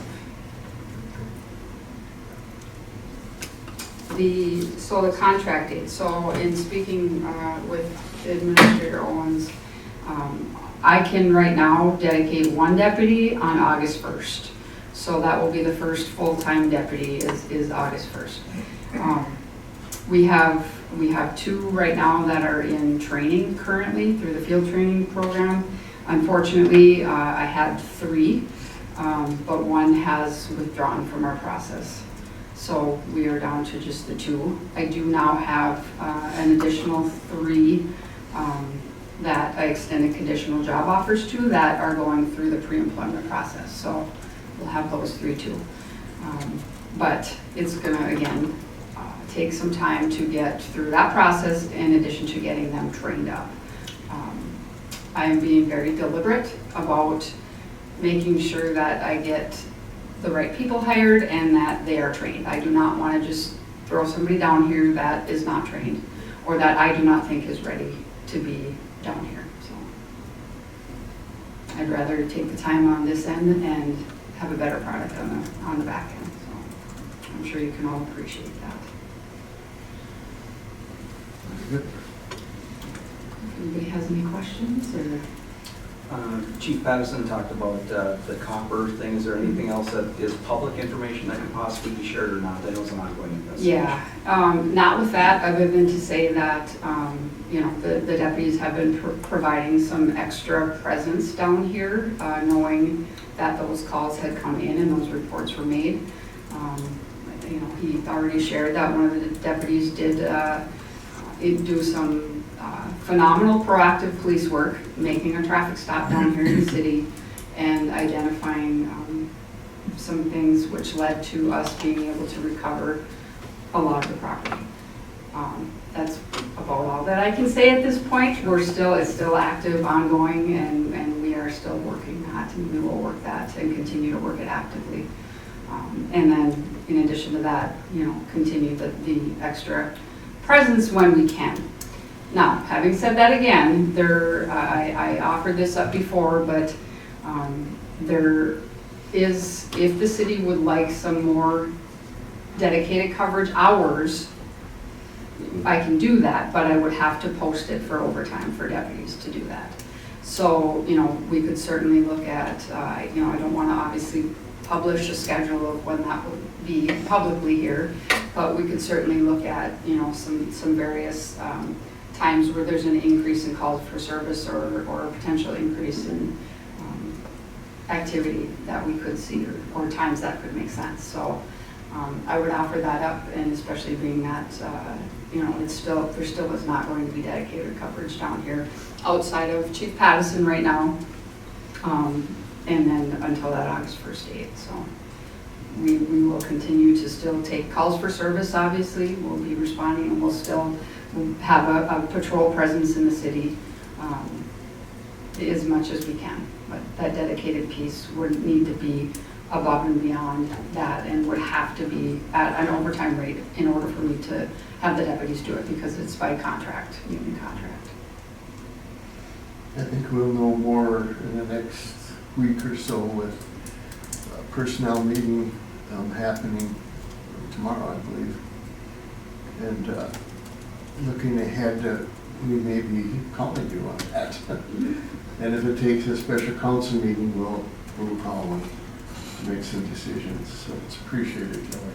No, I understand the budgetary implications of it, believe me.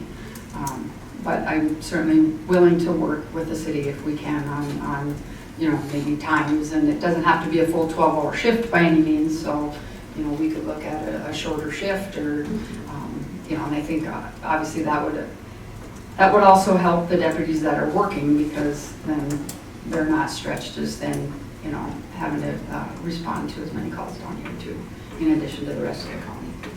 Yes, listen. The sheriff's office has also been willing to collaborate with the city when Chief Pattison has not been on duty. He can't work all shifts every day. Why not? Every single day. So during days when he is not working, the sheriff's office has allowed the city to make events or activities known on a service bulletin for additional patrolling when available. So we have also been utilizing that, and the sheriff's office has been partnering with the city on that, and will continue to. So for example, with different summer events that are coming up, the event or activity coordinators have been notified that they can put that information on a service bulletin for whatever deputies are patrolling during those timeframes, and that they can just be aware of what's happening in our community when Chief Pattison is not on duty. And Chief Pattison has been great about letting all of the squads know what his schedule is and, when he's going to be on and when he's not. So we've been trying to work around that.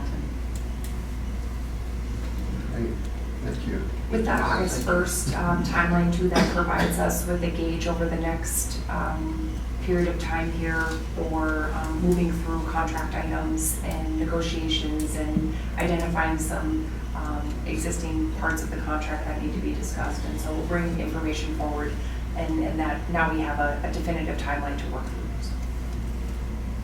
And then also when the additional deputies will be on. Again, a lot of it goes to if they're gonna make it through our field training program, or if they're gonna, so unfortunately I can't promise dates at this point, but right now the ones that are going through it, are very pleased with them, so.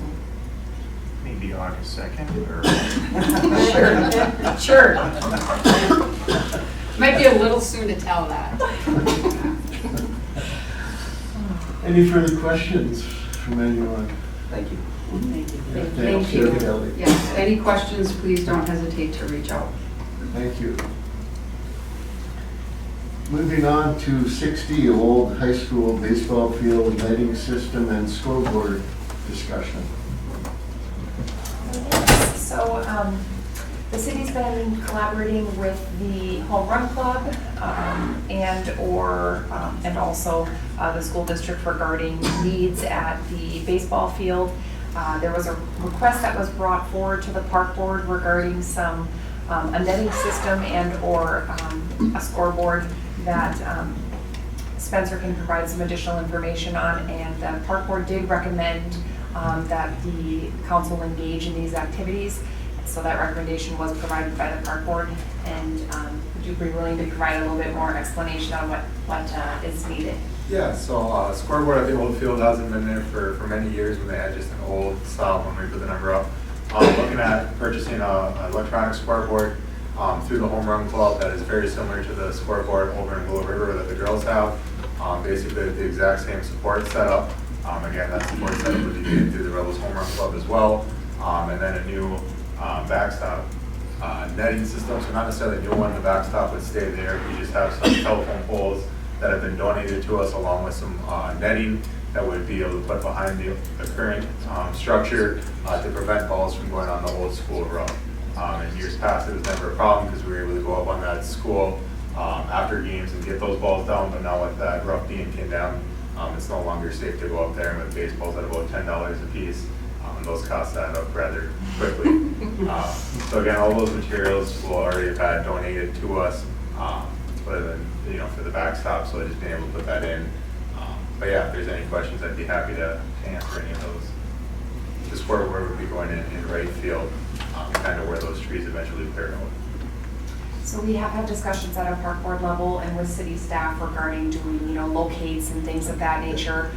Superintendent Edner had a thumbs up on locations and concepts and ideas, and agreed to continue to collaborate moving forward with locates and things of that nature. So we definitely have that coordination occurring in the background. Questions by the council? Was there some discussion on whether or not the water and light would be able to help on this? I had suggested to contact them because they have equipment that could auger down to and put the poles in place, and I'm not sure if that has happened yet. Yep, so upon approval, I volunteered to help connect the Home Run Club and Spencer to Water and Light and the right connections up there to have some additional dialogue and see what collaboration can happen to help get the project done. So tonight, we're looking for a motion to move ahead. I'll make that motion. Do I have a second? I'll second. All in favor, say aye. Aye. Opposed, say no. Motion carried. Thank you. Thank you. Thank you.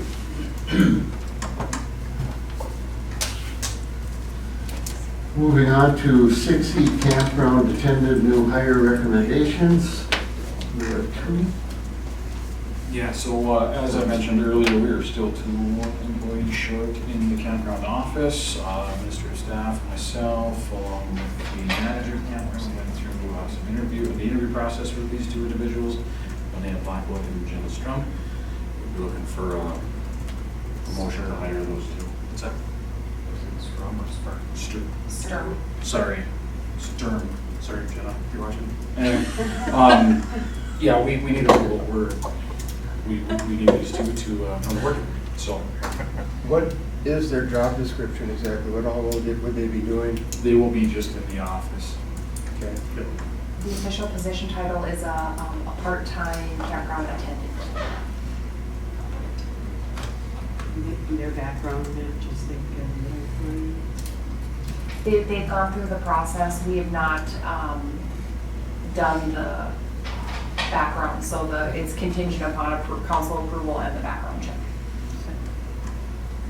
Make a motion to approve. Do I have a second? Second. All in favor, say aye. Aye. Opposed? Motion carried. So we can start the process. Thank you. Moving on to F, 2024 Sewer Lighting Project, SEH bid award recommendation. So on Thursday, June 6th at 10 a.m., there was a bid opening for the 2024 sewer lining project. There was 1 bid placed for the project. We did have some additional inquiries made by other entities, but they wanted to do the work in 2025 versus 2024. The city has utilized in situ form technologies in the past for previous lining projects, so there is familiarity from the standpoint that the city has utilized this particular vendor before. The bid came in, the base bid came in at $119,677.72. There was an alternate that included additional manholes. That bid came in at $16,254.30.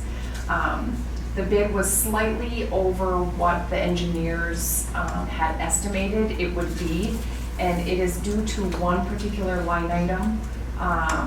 There was an increase in... Unit pricing per foot of lining. Yes, unit pricing per foot of lining, it was a over $20 of an increase per foot. And so that resulted in the estimate coming in a little bit high. We did talk with our engineers, and our internal dialogue was, the cost of foregoing a project this year versus, possibly looking at the base versus the alternate inclusion of that. We talked about potentially rebidding to see if there was any other opportunities that would be available. Superintendent Edner, can you provide a little bit more dialogue regarding some of the things that we've discussed and/or thoughts on the project? Yeah, with the concerns that we have gotten for timeline, as far as getting this project done this year, I would not rebid it. Everyone's filling up. This one did get kicked off late because I will 100% say we had to fix this section of pipe 9 times just to be able to get the footage to get a bid to do the work. That's not something I'm proud of. It's nothing I did, but it's still the fact that we have to make those types of repairs to our wastewater facility so we can try to bid work, to me, is unacceptable. And if we're making those repairs, let's get it done.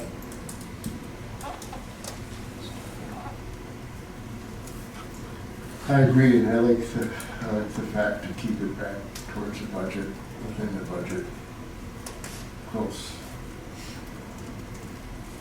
So with that, do we have any questions? Motion? You're looking for the alternate bid as well? I'm looking for all of it. Yes. If you have the budget for the alternates, which includes the manholes, do you have that in budget? I believe we do have that in the budget. Is that correct? No? So the budget was $100,000. Budget is 100, okay. We had some other money set aside for capital, for GIS work and things of that nature. There were other monies assigned in the capital line item. It, in its totality, it's a little over budget. Things that we've talked about is there money in other line items within the budget that we could take from? The repairs didn't help. No, there was almost $20,000. In repairs in order to get this done, so that there's that as well. But if council wants to do the project, we're committed to finding the money within the fund. And that's the discussion we've had. Council? Exactly why we just had this water and sewer fund study and exactly why we passed it. So we cannot we already did another televising and that was a lot more expensive. This is the second one that we've done. We've already paid for this. We need to move forward because you said it was nine repairs just to get to this. In 1,000 feet. 1,000 feet. Greg? Well, and also the fact is, okay, see, if we don't go, does that mean we might end up having more repairs on that line before we can go? We might. This is where it'd be really nice to have a little extra money in that fund when things like this come up. Just throwing it out there. And the only thing, if you take it from some of these other items, I'm sure you won't want to have those items later in the year that the money's coming from. I don't know if I have a choice. We repaired the pipe 9 times. I'm talking about you could take the manholes and do them next year. I get it, but those are in very poor shape as well. Okay. Just want to make sure that you're totally okay with, I understand. as the budget year goes on, then it gets harder to balance it. Totally agree. Yeah. Okay. Totally agree. So with that, do we have a motion on the floor? I would also say, if I may, we also have other funds that we just talked about transferring money from the water fund. The water fund has $88,000 year to date. The sewer fund is $44,000 in debt year to date. We can transfer monies within funds, and we also have extra funds that we were told probably to go slow on with the liquor store. We could also possibly pull $20,000 out of there just to help make this progress or this process go forward. So I would make a motion to do the base bid at $119,677.72 and the alternate bid of $16,254.30. Do we have a second? I'll second that. And I'm going to make a statement. Don't forget, the way that tax was passed was for infrastructure. And right now you're putting it all totally into a special fund and using it only in one way. That small amounts can make a difference like this in a project. You're not taking, you wouldn't take much out of it. And that's why that sales tax is pitched that way. It wouldn't take much to take a little bit to go into this, because we're talking about big projects there in the millions of dollars, and we're talking just a small one to help balance the budget. Don't forget you can use that money. That's just my opinion, and you haven't used it that way yet. But the purpose of it was for this type of thing. With that, we have a motion and a second. All in favor, say aye. Aye. Opposed? Motion carried. Moving on to G, sanitary sewer lift station inspection report recap. Yep, so we do this twice a year. You will see this starting on page 71, and I just have a little quick recap right here. We'll just shoot through because it's a lot of information for all 7 stations that we have. The bridge lift station, that was good. That turned out just fine. 7th Street lift station was good. With some minor repairs, not much. There are repairs that need to be done, but they're pretty small. The campground was good, mold was good, and the main lift station, you've heard me talk about that. Those pumps need to be replaced. 2nd Street lift station recommendation was for new pumps in there as well. Those are all, the best I can tell, they were from 94. Installed in 94, life expectancy of wastewater pumps of 12 to 15 years, if you're lucky, on a small one. Big ones are much less. Highway 73 lift station, that was a new cabinet and new pumps as well. Totaling all that up, so to answer your question from earlier, Doug, what other repairs were looked at in that study, right? We really only looked at the lining capital improvement plans. That was it, right? Because this list has gotten smaller since I've been here, but it's not getting small very fast, right? We're still there. We're looking at a total of $276,000 right now in repairs that could be done. That need to be done. No, that need to be done. I mean, they're still running. I mean, my phone hasn't gone off, so they're still running, but they're past their life expectancy, and You know, to me, this is another example that we should be using that monies from the tax that we put on the whole community. I know we're saving it for big road projects, but these are things that could be done right now with that money, and that money is there. I disagree with not using it. I'm just stating it to the council. I think we should be putting some of this money into these items and completing them.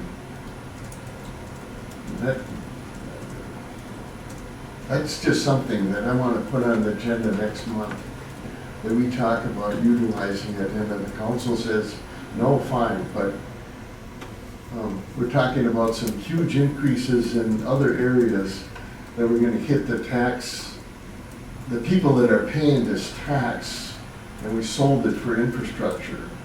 We should be utilizing all of these, to me, to the best of our ability. And I tell you, the road projects will never stop. I know that, Walt, you bring it up, it'll be 200 years. There's not an ending to road projects as long as we have them. That'll be a normal thing for every council from now on forever. It doesn't matter. You work on it as you can. That's just my opinion, and I would like that as an agenda item, as a discussion. Please continue. other than to add to your point from 2017 that I'm aware of prior from 2017, that was the start of the road projects. The road projects before were mill and overlays. That's why we have 100-year-old pipe in the ground. That's why we're having to do lining projects. That's why we're digging up Industrial Road, which was a beautiful street, 9 times to repair it. And we have to utilize, to me, that money not totally all for one thing. We could start to me, giving it into different accounts for different reasons. It's, when you get too strict and not enough any flexibility, you are gonna run into problems. And that's probably where a lot of the problems came from in the past, not flexible enough with the budget. Any more discussion? Yes. Can you provide them next month a balance that's not? I'm going to do my best. We might need one more month because our audit is occurring mid-month in July. And our audit, part of our audit process is swinging restricted and unrestricted funds from our sales tax. And so our audit will solidify what the fund balance is at the end of 2023, which we don't have yet, to then be able to add contributions from 2024. In July, I could probably provide a pretty decent estimate of what our sales tax fund is. If you'd like to wait till August, I can give you to the penny because our audit will be completed. So if we want to have the discussion next month, we'll just do our best to provide an estimate of what the fund balance is. That is a component that we're dealing with as well. Any further discussion, questions? Do you have any of these items, that we're talking about here, that you want to hit this year yet? I wanted to hit some of the smaller items before we had to make the repairs on Industrial Road. To me, if you could put those together for next month. Or for the monthly, bring the sales tax report with. Yeah. I mean, I can bring them next month, but What's nice about having the audit information is then we can also provide a liquor fund balance. So we can provide a liquor fund balance, we can provide a sales tax fund balance, we would be able to look at from a broader snapshot of what monies are available that could be utilized. That sounds good. Okay. Great. Any further questions for Phil on that? Hearing none, moving on to H, mill and overlay discussion. So it was requested that an estimate be obtained for the mill and overlay of a specific section of Elm and Fourth. That has been included in the packet. You can see the square footage on the bottom of the map. It's 25,000 square feet, $4.50 per foot, equaling $112,500. That would be for the square footage identified in the packet on the map on page 90. ballpark, not, we need $112,000 to do this. This is just ballpark numbers. Correct.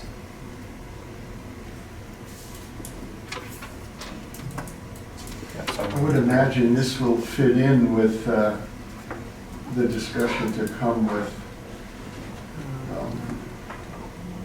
the budget and with other items. So we'll get to that.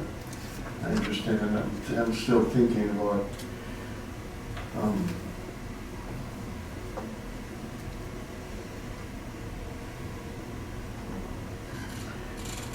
I know that it went up the whole block, and since we're gonna kind of wait for how these other items fall into place, money-wise, maybe just from through the intersection and not going up to Fourth, would that be a hard?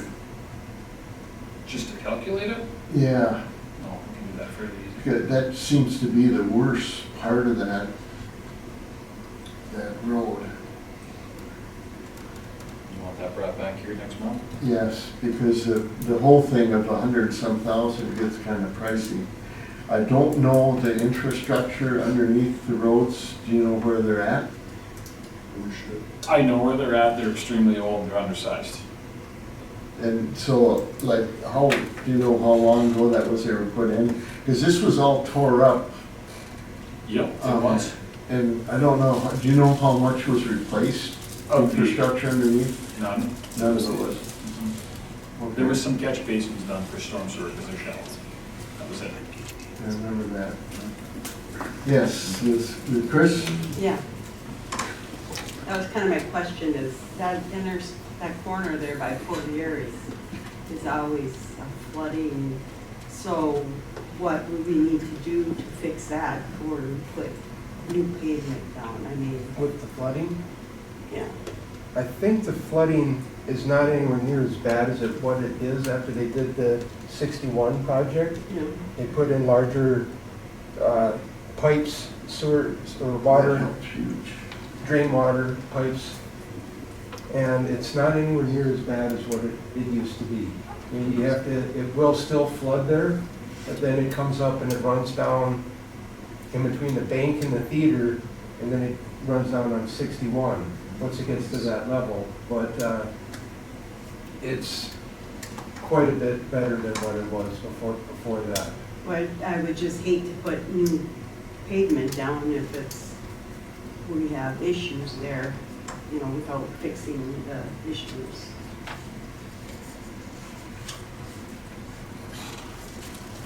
And that's exactly what happened on Industrial Road this morning.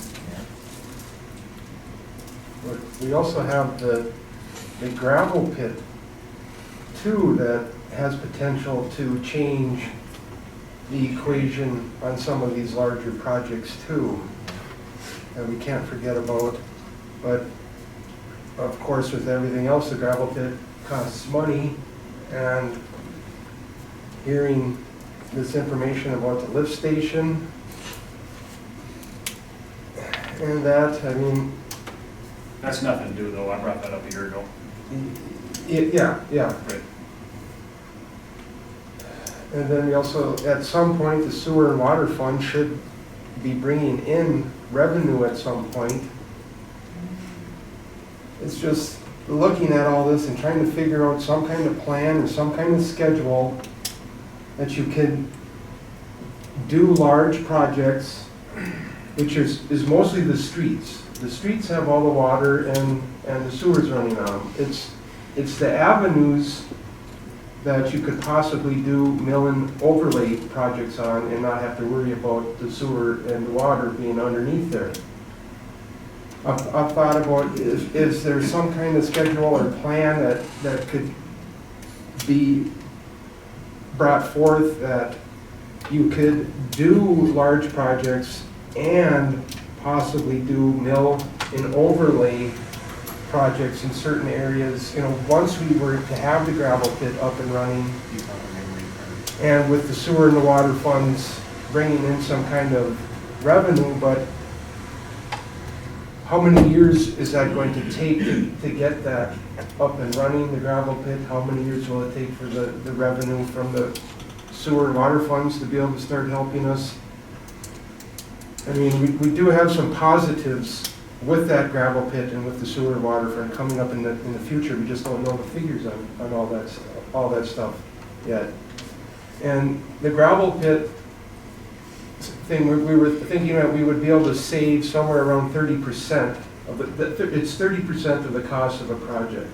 But there will also be charges for getting the gravel out of the gravel pit. We'll have to have charges of screening it and digging it and stuff like that, which we don't really know that part of the calculation either on how much that's going to cost.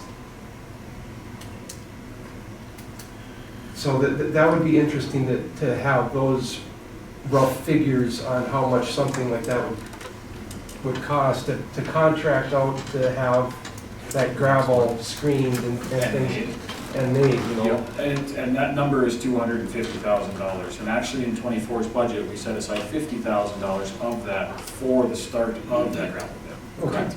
That 250 covers. That'll cover it, that'll get us about 15,000 tons of material. That'll get us a start. Okay, so that figure is for the actual digging and the screening and all that, okay. Yep, so we have potential like crazy. Like we have a lot of ways to go, we have a lot of things to do, and we don't have enough money to do them. Sometimes I think that maybe the gravel pit is the most important part of the equation. I mean, sometimes I think that maybe we should be moving faster with that, but these are just just ideas that I have. I'm not Is saying that a that. motion? Yeah. Is that a motion? Yeah, ready to second it. Yeah, I mean, it's just things that we need to discuss and figure out what we need to look at first, whether or not it's the gravel pit or doing a road trip project. For that, you know, obviously with the gravel pit is gonna bring our road projects down. You know, sometimes I think get the gravel pit up and running as fast as we can, but I don't know how other people feel about that. Yes. I think there's some really important steps that are being taken right now by council. So, for example, the acceptance of the utility financial plan that was presented then allows us to be able to forecast what monies will be available in those funds, or when those funds will be self-sufficient or able to contribute back to projects. With understanding where we're at with the liquor fund, as we finalize our audit processes, that's going to be a big deal. We'll have the first full year of contributions to the liquor fund to see, after depreciation, after our audit, what is left in the liquor fund. And you can start to calculate how much of that will be available to be utilized in the future.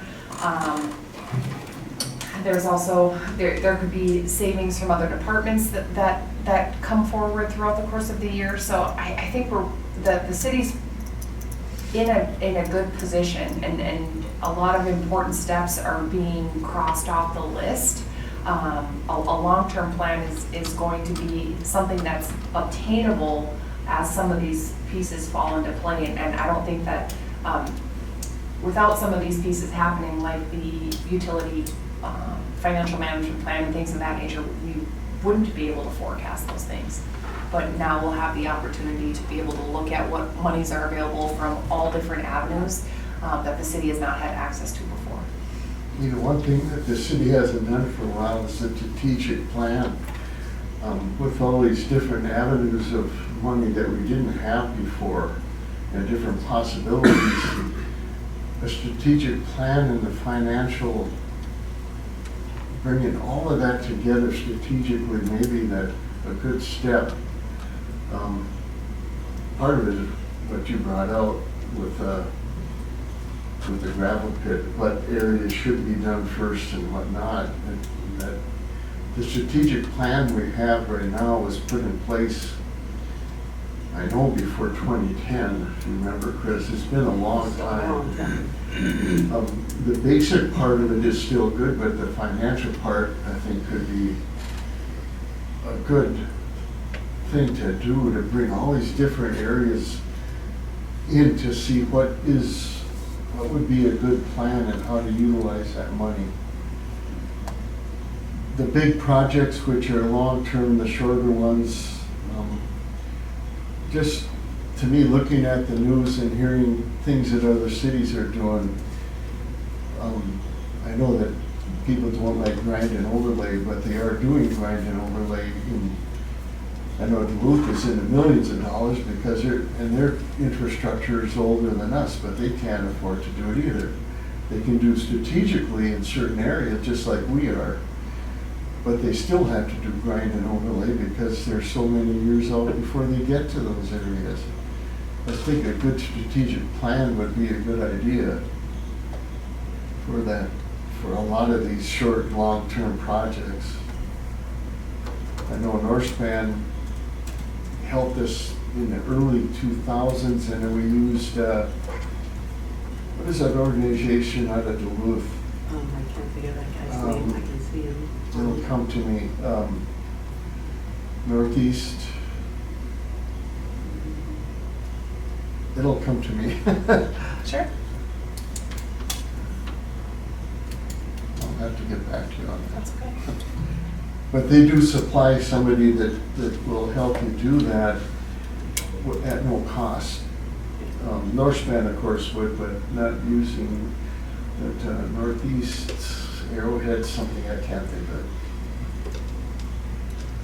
They would supply a person to come down and help that process. Yes? When I want to just go back to the grind and overlay of 4th Street. I mean, this street wasn't it redone when we redid the vitalization of downtown back,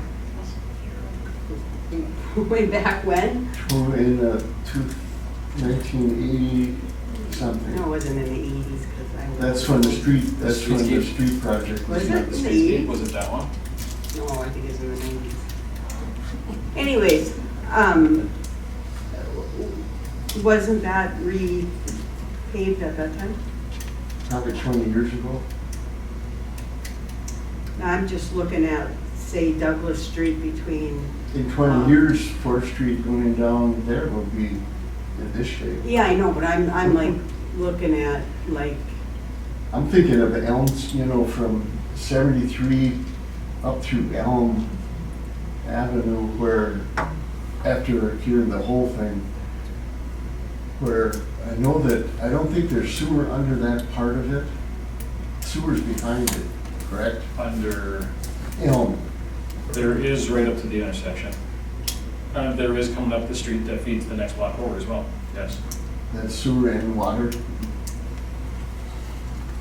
Yeah, actually got the map here. There's Well, like, come unprepared. They paid off, didn't they? Yeah, they did, thank you for getting them for me. Yeah, there's water and sewer underneath both of them, both of them are under that. that's one of the few avenues that does happen. Any more discussion on that grind and overlay? So bring back an estimate for just the intersections of lights next month, Yeah, right? I don't know, that intersection got pretty bad. The slurry helped. Yeah, That did fill a lot of stuff up. That's just a temporary Yeah. fix, so. When I, And maybe look at doing slurry in the whole thing if you can, the worst part. It'll cost money. It may be more reasonable than a grind and overlay. Yes. Mayor Chalk, we transition into the next item, the next agenda item. I think it'll piggyback on that comment really well, if that's okay. As far as the Small Cities Assistance Program and Transportation Advancement Account, the city was notified by the league that there was work done at the Capitol to provide cities with under a 5,000 resident population with some monies for street maintenance, repairs, and reconstruction. So what council has provided in the packet is that the city of Moose Lake is gonna receive $37,661. The dialogue that we just roughly had, or shooting around in the office is that enough money for the city to get a roller that we currently rent from Carleton County, or some type of paver extension, or how could we utilize those monies and maximize the potential of those monies? So not necessarily dumping them into just one repair, but could we utilize them for equipment that could then allow our Public Works Department to be able to do not mill and overlay type things, but larger scale street repairs. So there would have to be a lot of work done to see what type of used equipment and or attachments are available. But it was just some of the dialogue that we had, and wanted to make council aware that there will be $37,000 that's deposited into the city's account in July for this type of street maintenance, repairs, and reconstruction. I will mention, sorry. Is it 30,000 or 37? So there was two amounts. One was $30,791, and then the other total was $6,870. So it's a combination of two different funds that were contributing to this. Yes. That definitely would fit into the overall discussion with the other items. Right. Utilizing to the best, best ability, how that can be utilized. I will mention that currently we're using Carleton County's dual drum roller for doing our patching, and that works really great, and it's really generous to them. However, they work 4/10, so we can only blacktop on Fridays, which is the way it is. Can you look at costs, I'm looking into it right now. used and new? I don't need, I'll look into new, but I don't think we're gonna go. They're way, way up. There's not enough, I don't think there, well, I'll look into it, but I don't think I would recommend that. Where do you look into? Do you look into that state State bid for the new stuff, yeah. We could look into some in-bid stuff Sure. for used equipment on auctions, but What was that? I was thinking about something else. What were you saying here? we currently utilize Carlton County's roller for blacktopping. We can only get it on Fridays, as they work Monday through Thursday. Very good. Any more questions, discussion? Excuse me. Let's stand up a minute.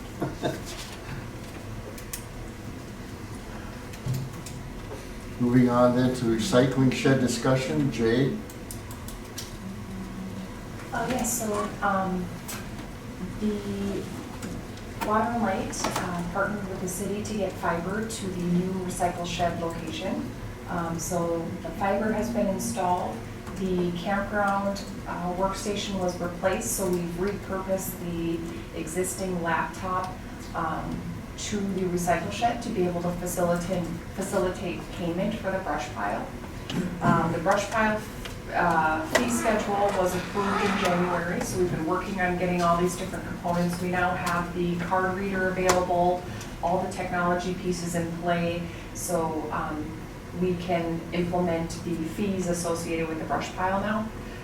One component that has come forward is just wanting to have additional dialogue and direction from council in that the city currently engages with the township in a $1,000 transaction annually for recycle shed services.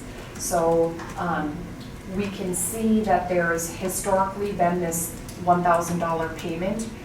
We have not located any agreement or documents pertaining to that, but all of the descriptions have been recycle shed. And they used to be in separate locations. So the city has made the determination that that $1,000 of reimbursement from the township is affiliated with recycling services and not the brush pile, which would mean that then township residents would be subject to brush pile fees. So city residents would have recycling services and brush pile services for free. And then looking at the township, there is the $1,000 contribution for recycling services, but does the council want to readdress that fee to incorporate the brush pile, and or is it the desire of council to implement those brush pile fees to township residents in order to utilize the facility? Discussion? I briefly talked to one of the township board members, and what they said is that the township, most of the people in the township have access to be able to get rid of their brush on their land or somewhere else out there. So they weren't really concerned about it as much as like the recycling shed. And I don't know what the other board members' feelings are on it from the township, but maybe we could ask the township what their feeling is on whether or not they would, what they would like to see us pursue. You're talking just Moose Lake Township, correct? Correct. I would think we would set a fee and see if they want to be involved with it. Myself. Set a fee for the brush. Yeah. Okay. If they're not interested in it for their township residents, and they can do they whatever would they do want. it, and if they come, they would have to pay. Council? We have a fee schedule, that's what it's there for. I guess Council Walker already talked to a township board member, so I think we have that. And the other thing that hasn't been looked at either is how are we going to enforce this? Sturgeon Lake or Willow has their own facility that they take in recyclables, and they have a checks and balance system and look at people's driver's license and see where they're from. I would suggest that we incorporate something like that rather than reinventing the wheel. Have someone go out there and take a look at that system. Greg? Charge it at the moment. I mean, unless they want to step forward, like if they put the fee on there, and if they want to change it, they can their council can step forward and say, okay, we'll increase what we donate to cover that net. Chris? Well, we've given away so much for so long that we need, and this is what situation we're in, so we need to follow our fee schedule, and is my belief. I think consensus was just stay as we are, and if they show up, they've got to pay if they're in the township. They can use recycling, but not We're in the path of some pretty severe weather coming shortly. Okay. Looking on the radar, I'm getting all kinds of warnings on my phone. So, all right, thank you. Looks like it's just to the west. So we can practice what we did in 5th grade and get underneath the desk if something comes. Pardon? So we can practice what we did in 5th grade and get underneath the desk if some bad weather comes. Hail. Move my car under the bank and I'll be right back. So having this dialogue, I just want to make sure we're on the same page. We will make sure we have process in play as far as checking driver's license. We have our fee schedule in place. We're ready from a technology perspective to implement. So this might go underway prior to the next council meeting. We will advertise on the city website and city Facebook pages about the change, and that was requested by some city staff members that we notify the public of the change and clarify for all city residents that it's a service that will be provided to them for free. Very good. And I guess it's several things. I did remember that the organization we used, ARDC. Oh, yes. Thank you, They're the one that helped us with our last strategic plan. They were very good too. It was a very good product. Moving on to K Moose Lake Lodge and Suites discussion. Yep, council received an email regarding the city building officials' communication with the Moose Lake Lodge and Suites. The letters were provided to council and the information was provided to council, wanting to have consensus before proceeding with the recommendation from the city building official, if council desires and or to go in a different direction if it's if there's not consensus. Council? Have they not been able to reach them the second time? I mean, I know the manager said she did have a way to communicate with them, but that kind of seems a little odd. Right, so we were requesting 2 different points of movement, and either one could indicate that there was compliance. It would either be to pull a permit, and then that would happen directly through the city offices, or communication with the city building official. I have consistently been requesting and inquiring with him whether or not he's had any communication. Up until my last check with him, there's been no communication and no permit pulled.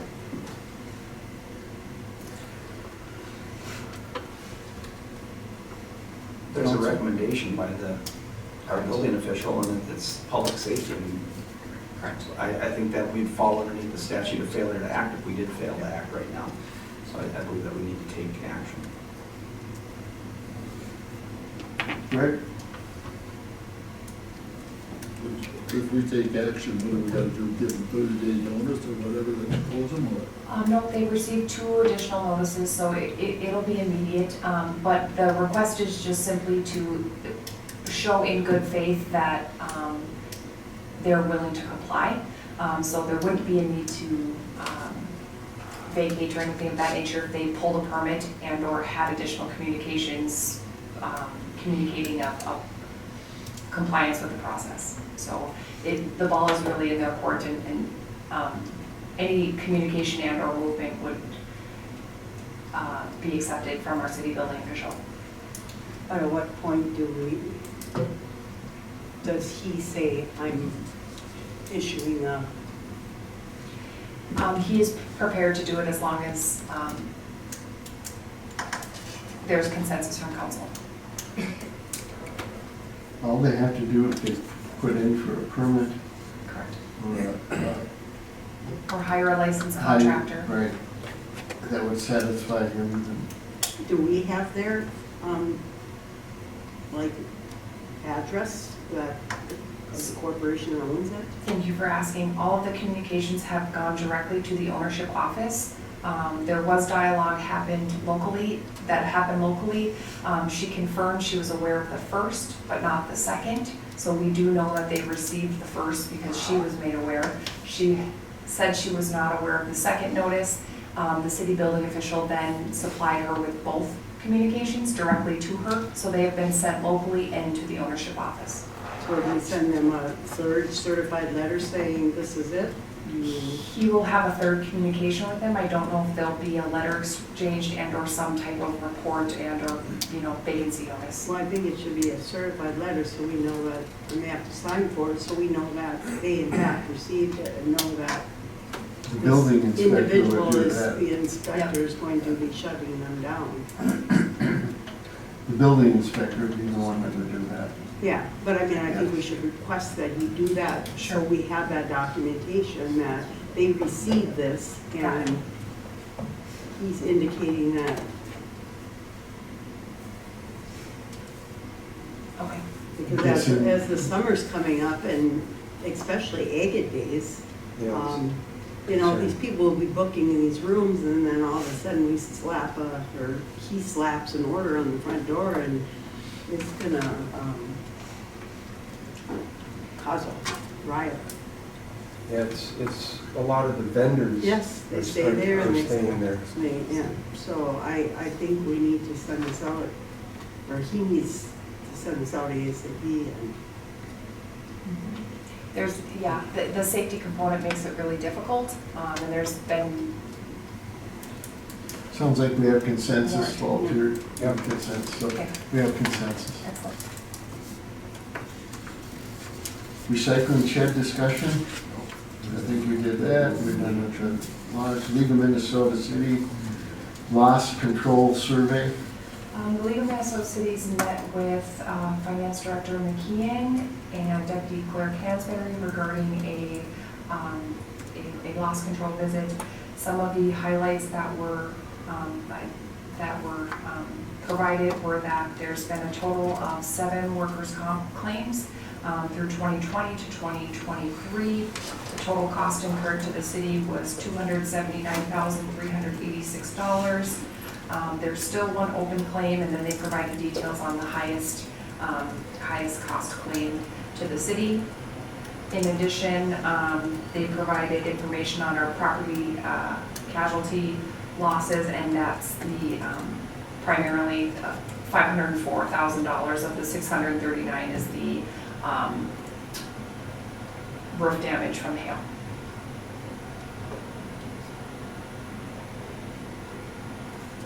Sounds like the storm hit.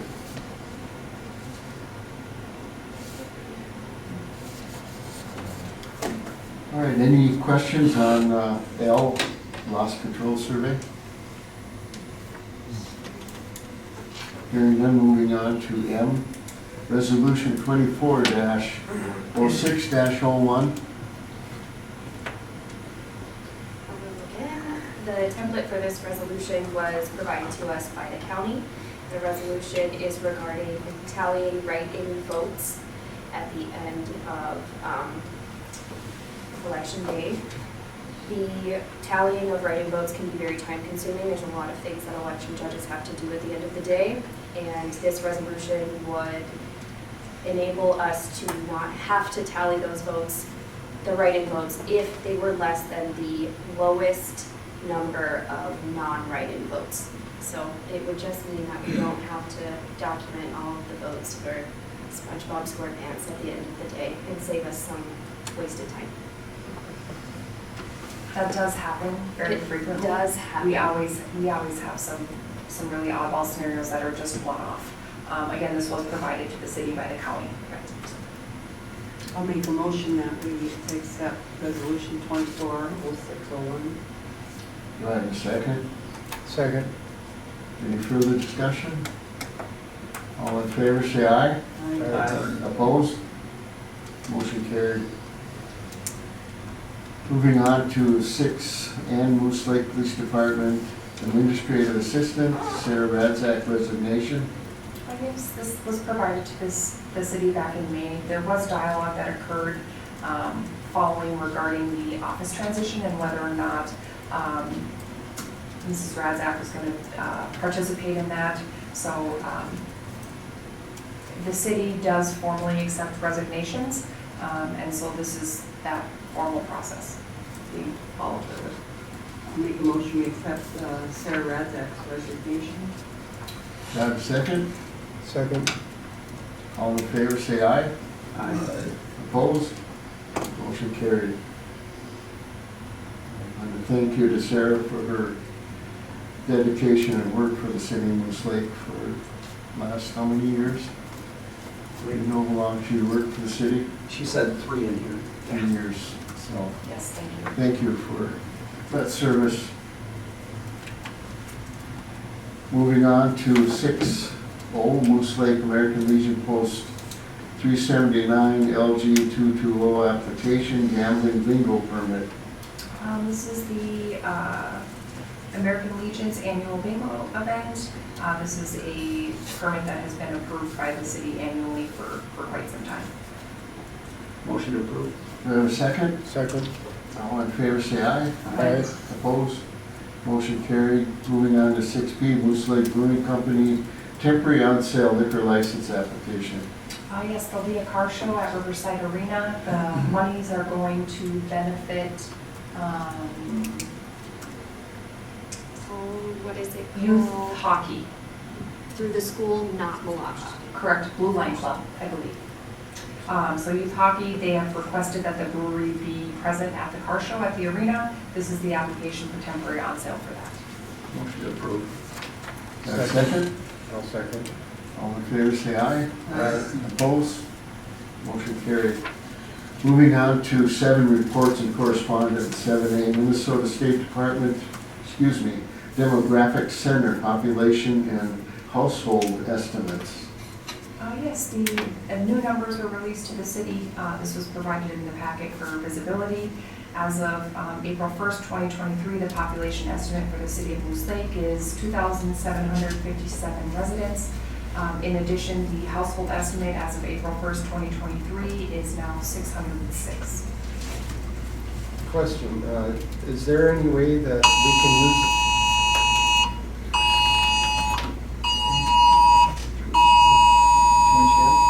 Emergency alert. National Weather Service tornado warning, tornado warning in this area until 7:15. Take shelter now in the basement or an interior room on the lowest floor of a sturdy building. If you are outdoors in a mobile home or in a vehicle, move to the closest substantial shelter. Protect yourself from flying debris. Check the media.